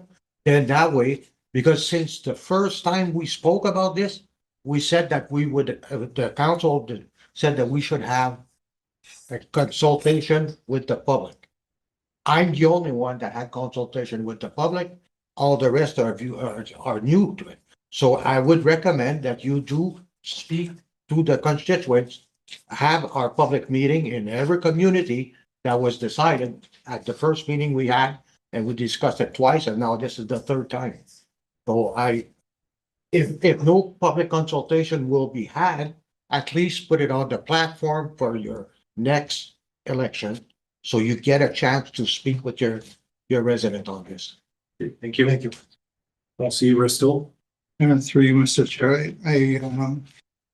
couple points. I appreciate the consult in the past.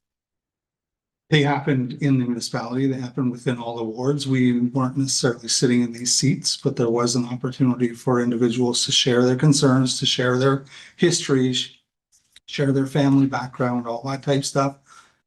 I feel fairly certain if we do another round of consultations, we're gonna get the same results that staff already have.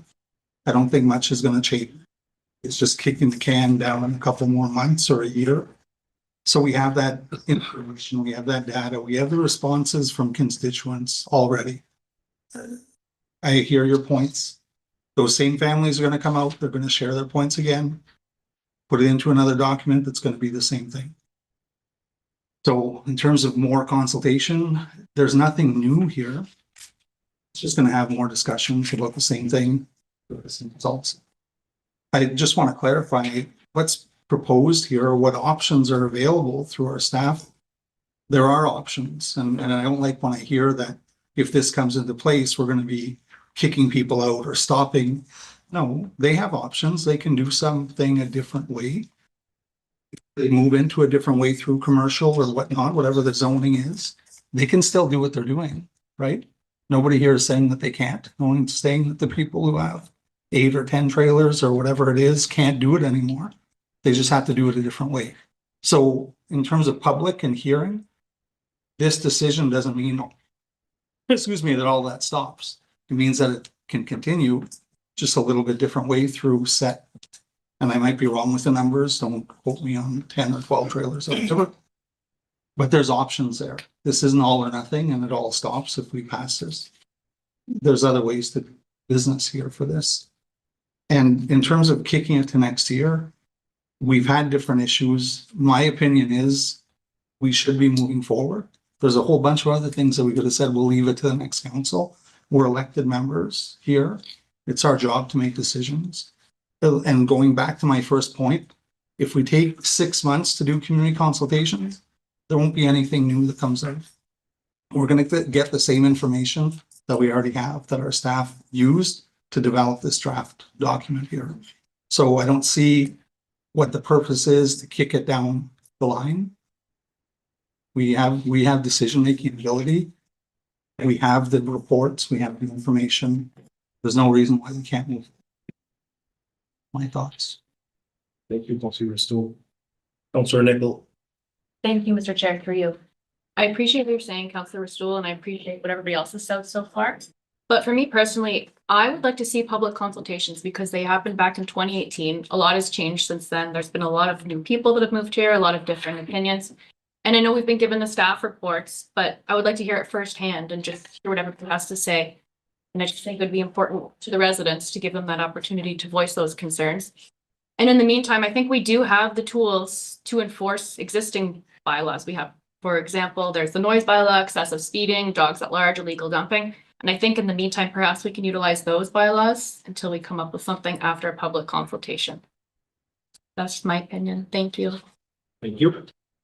Councilor Paul. Thank you for you. I'd just like to ask a question before I start speaking. How many trailers are currently allowed on a property? Because I'm hearing a lot of, well, this person has 10, this person has 6. Is that even allowed as of right now based on the bylaw.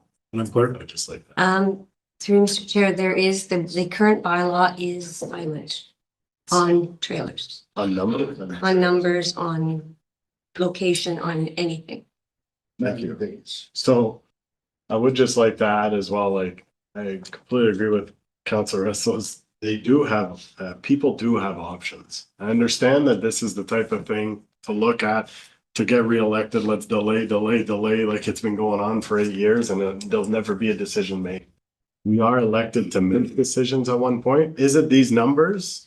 That I'm not too sure, right? We changed the numbers based on the timelines as to when they could live in it.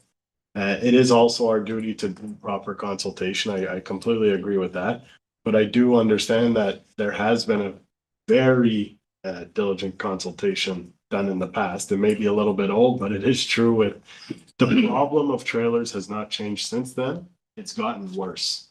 When people mention that everything's perfect, I guarantee there's a great chance everybody in this room or everyone who has trailers at this table aren't the ones that need enforcement. But the issue right now is that there is no way to enforce. There is none. It's silent in the Ontario Building Code. When it comes to sewage systems, when it comes to buildings, the sewage system needs to be connected to a dwelling to have any sort of enforcement from Part 8 of the building code. A trailer is not considered a dwelling. It's not spoken of in Part 8 of the building code. So there's no way to enforce unless you have some sort of bylaw in place.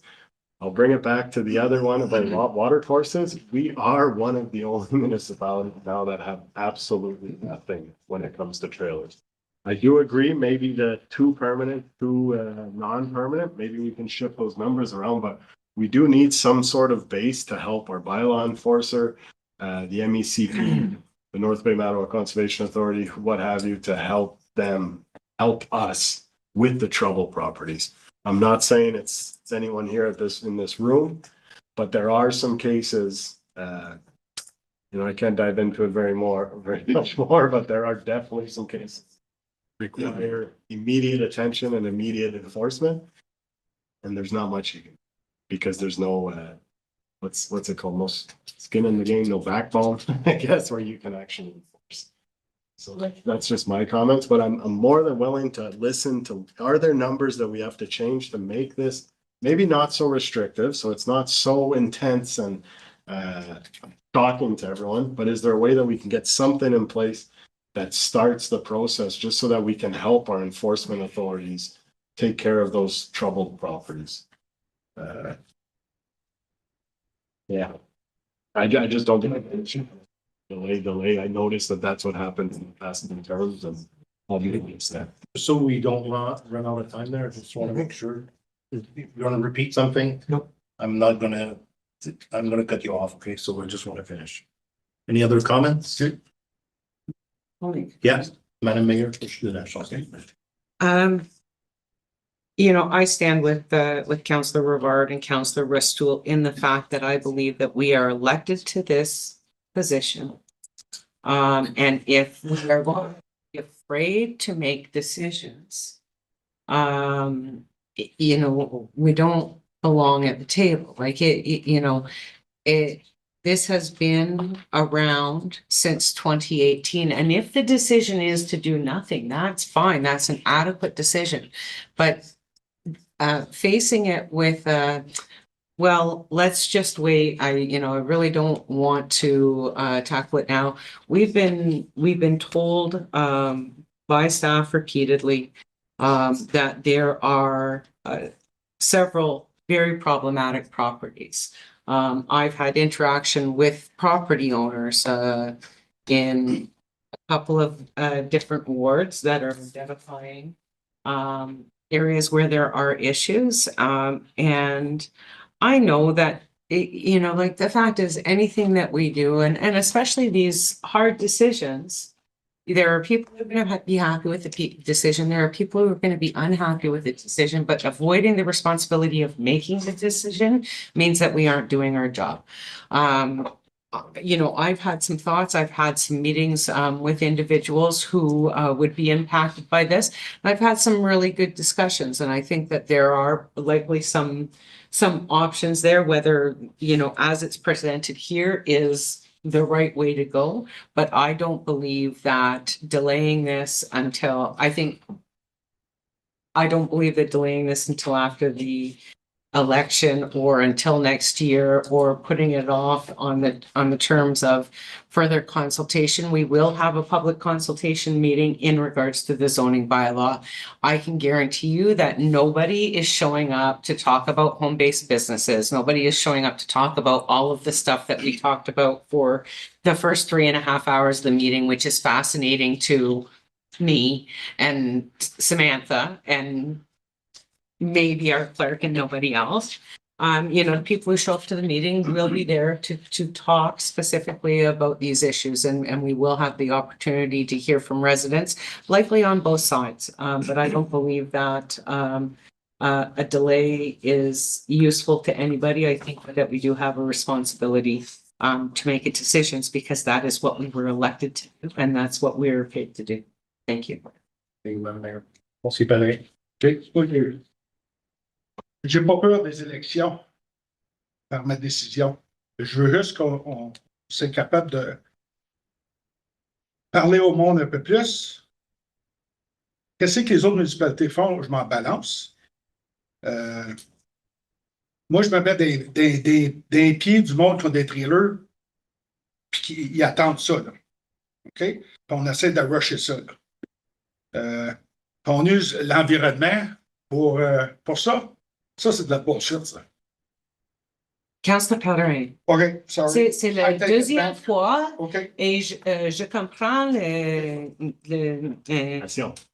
la passion pour la discussion, Sorry. mais sorry, I'm going to English. There is a modicum of conduct at the council table that does not include foul language. And I appreciate your passion, mais c'est la deuxième fois. So, s'il vous plaît. Okay. S'il vous plaît. I take it back. Merci. Merci. C'est la. So, non. On use l'environnement pour faire de ça. Tu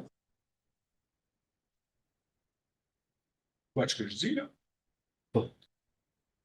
Quand on regarde les sewage plants, quand ils boivent, on envoie des 1000 litres de raw sewage à lui. Ça, on ne parle pas de ça. So, on use ça comme une excuse, là. Je comprends, ça prend des manières mais c'est pas de le faire tout de suite là, à la course. Faire le faire comme du monde. So, moi, je propose que c'est que le conseiller Faradi, qu'on pousse ça plus loin. Point final. Moi, je propose ça. Ok, merci. Conseiller Larrabee. Okay, my position était, but my position on this is, the people need to know, okay, like now, we're taking the advice of staff. They were there. Yes, definitely. They got the numbers. Now, do you have the numbers of your constituents? Did you take the time and listen to your constituents, or you take the time for your own feeling the way? I know, I've been told, my constituents it's a way of life, and they would like to keep their way of life. It doesn't mean that they could fit in the waterways, at all. And I think that the provincial government, like through either the environmental or the North Bay Batawa Conservation Authority, should have authority to prevent spillage or throwing that on the ground. Now we're asking the government to tackle this, so we're gonna pay a bylaw officer out of our own taxation to enforce what the provincial government should be doing. And I don't think that's right. I do respect the environment. We have to protect it, definitely. But I don't think this restrictive. Maybe we could listen to the people, and some would say, well, have the grandfather clause. They're all set up. The place where there's 10 trailers, they're all set up, all nice, very well done. They dispose of their black water properly. And to come to staff and say, well, I want to change my zoning, well, what if it doesn't happen? Then. So whatever the decision you're gonna take on this, be ready to speak to your constituents. Because that's why I said we should put it as an agenda platform, not because I'm afraid of what the citizen's gonna say. Because I know what they want. But put it on a platform so you get a chance to speak to your constituents. You're here to represent your constituents, not you. Thank you. I'll just make my own comment and then I'll put it to a vote to see what we're gonna do, but I agree with Councilor Gall, Councilor Rasul, Madam Mayor. I don't think we need a consultation. I think we have the data that's needed. Obviously, some of the residents are scared that if you limit, you don't even have a limit, there's a suggested limit, but we can say everybody can have 12 trailers or 10 trailers. And if you go more than 10, then you have to register as commercial operating. And at least, our bylaw officer can at least enforce the people that are not taking care of our environment, which is all in our environment, because something's gonna go downstream eventually, so those people will be affected. But until we do have a bylaw in place that our bylaw enforcer can reinforce, technically right now, there's nothing that can be done. So I'd be in favor of putting something. I know that once we're done this bylaw, it's gonna go out for consultation in a period of time. And we will have an open house, and those people that are adamant to come and speak or make their recommendation, they can come at that meeting and make their recommendation. And at least we have a starting point. Because technically right now, I know 2 trailers plus 2 for 14 days. I wasn't in favor of it. I think it's not enough, but I don't know what's enough, what's not. I don't know right. And at the same time, staff can share us the past consultation when I don't think they're not 20 years old. So I think it would be at least a good starting point. And maybe we can put it wider with more options and putting very restrictive that nobody likes it on either. Because then next year we're gonna come back and we're gonna request to change that or adjust that bylaw. So that's my comment into regards to what I think should happen. Right now, there's no enforcement. I really don't like that. That's my. So unless there's somebody else, yeah, go ahead. Can I just make a suggestion that instead of the 2 and 2, we just go with 4 for now? 4 permanent, like. If you have a vacant property with 4 trailers, I think that's, at that point, anything more, it is becoming a campground or somewhat of a trailer park. So that would be my suggestion at this point. To make it a little more open and not as restrictive, you do 4, not with that 14-day thing, because I also don't think that that's even enforceable, is my honest opinion. To show up on day 1 and then show up 2 weeks later and make sure it's gone or that it's moved. I think we should be speaking strictly to permanent trailers, but that would be my suggestion, is 4 permanent as of right now. And get something in place for this season. Ms. Willow? Thank you. Through you, I just want to clarify, just because I know there's a lot of discussions around the table. We are currently working with a very tight timeline with the lame duck coming up in August. If we want to get this bylaw passed before the election, the discussions that come out of tonight's meeting need to be the version that goes to the public. So unfortunately, I know there has been discussions about requesting examples of previous consultation. Timeline wise, we just do not have the space to bring this back for a secondary discussion. There's definitely time for it after we do the public consultation, but we really do need direction at this time on what we're going to bring to the public. So make sure it's kind of clear where we've got some wiggle. You have a few minutes left there, so Councilor Nickel. I don't really feel comfortable making a decision when we have 3 minutes left and there's all these topics. Like, can we perhaps have an additional meeting for this? I just feel rushed now because it's at the end of the meeting. There's a lot of important things to consider. Mr. Chair, I mean, that's my point. And we would have to rush to come up with something. If you don't want to do it, if we don't want to delay it until the next term, fine. Let's do this next. Let's do it this summer. Let's do it this year. But let's do it separately because, as Ms. Willock said, whatever we decide tonight has to what we decide is in the zoning bylaw. No, Sorry, if, no, it's what needs to be, I'm sorry, may I correct? of course. It's what will be in the initial Yeah. draft that goes for public consultation. Then there will be public consultation. And then it will come to council for us to discuss the public consultation and probably a more appropriate time to make specific requests for amendments to the bylaw. So what we're looking to do now is get a document to the point where we can put it on the website, schedule the public consultation meeting, and bring it back for discussion where there is an opportunity for people. We aren't making a decision one way or the other. We want to get from the red line crossed out amendment to a draft one, zoning bylaw that is a clean copy for us to look at. I don't think most of the other things that we've spoken about, we might have made some adjustments here and there, but they are not contentious. When this comes back for further discussion, either during a public consultation meeting or just following a public consultation meeting, these sections are probably going to be the ones that will have the most give and take. Think chicken bylaw, 2026 style. So, we're not here trying to make a final decision tonight. We're trying to get to the point where we can push this out to the public, get to a public consultation meeting, get some feedback and have further discussion based on that feedback. This is not the final, this is the law of the land, but we do need to keep moving the process if we want to keep on the track that we're on with the grander project.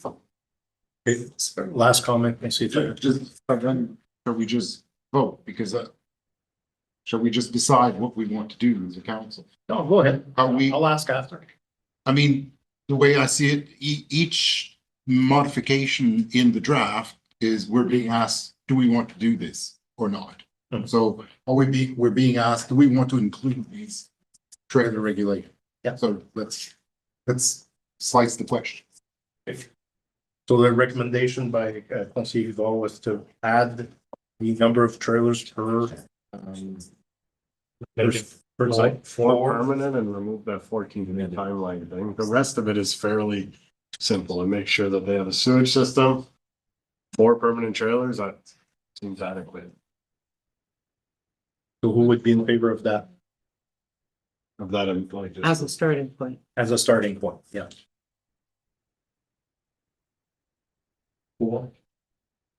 That is. Well, wait, there's not even really a resolution on the table, so that can come out, but it can. 4 and 4. Yeah. So it doesn't pass. Can we can we guarantee a grandfather clause?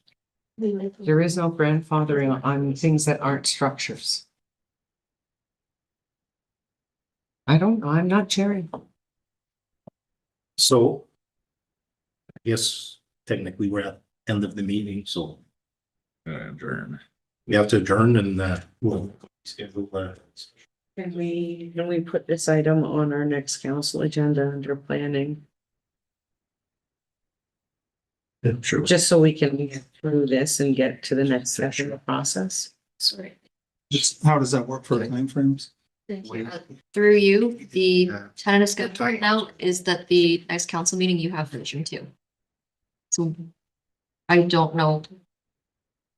Let's finish it. It's too important. Let's finish the discussion and put it. We procedurally, we can't go past curfew once we've extended to.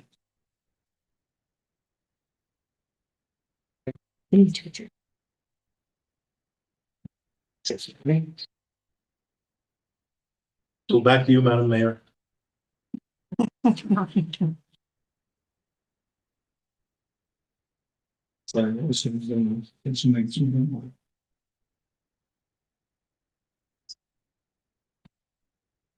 No.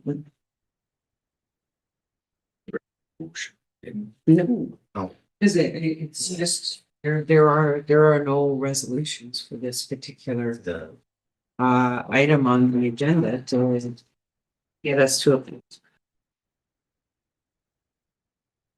You know, the thing is, no, I'm just gonna say, if we have nothing on trailers to send out for public consultation, when the public meeting happens, there will be no opportunity for people to speak on that. When the drafts come back to council, council could, and there will be an additional member of council here. And there could be resolutions that say, let's do what was presented without giving anybody the opportunity to speak on it. It does, we don't have a draft. You may have it scheduled in your life for draft 2 to come to council at our next meeting of council. That clearly can't happen because we haven't resolved, like the largest issues that are there. If you want to bring back a clean draft 2 outside of 4.2, 4.2.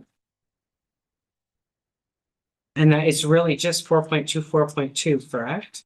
Practice.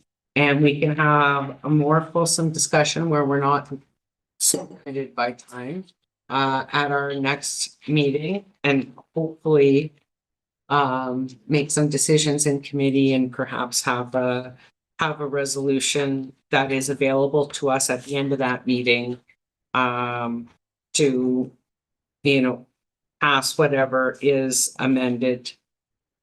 But I think that's the only way to do it, to stay on track and also to keep this conversation open, because we're clearly not done this calls. But it does take a prevailing member to bring it back. No, because there's no resolution on the table, Councilor, like committee discussion. We're only discussing the draft bylaw, we're not passing the meeting. So, and that was. Yeah, It is moved by Counselor Nichol and seconded by Counselor Stoll. Bylaw number 2026-24 being a bylaw of the municipality of West. Confirm the procedure of council at its meeting held on March 23rd, 2026. Come into force and take effect from the date of post. Okay, all in favor? carried. It's moved by Counselor Stoll and seconded by Counselor Nichol. Be it resolved, the council special meeting held on March 23rd be adjourned. All in favor? Carried.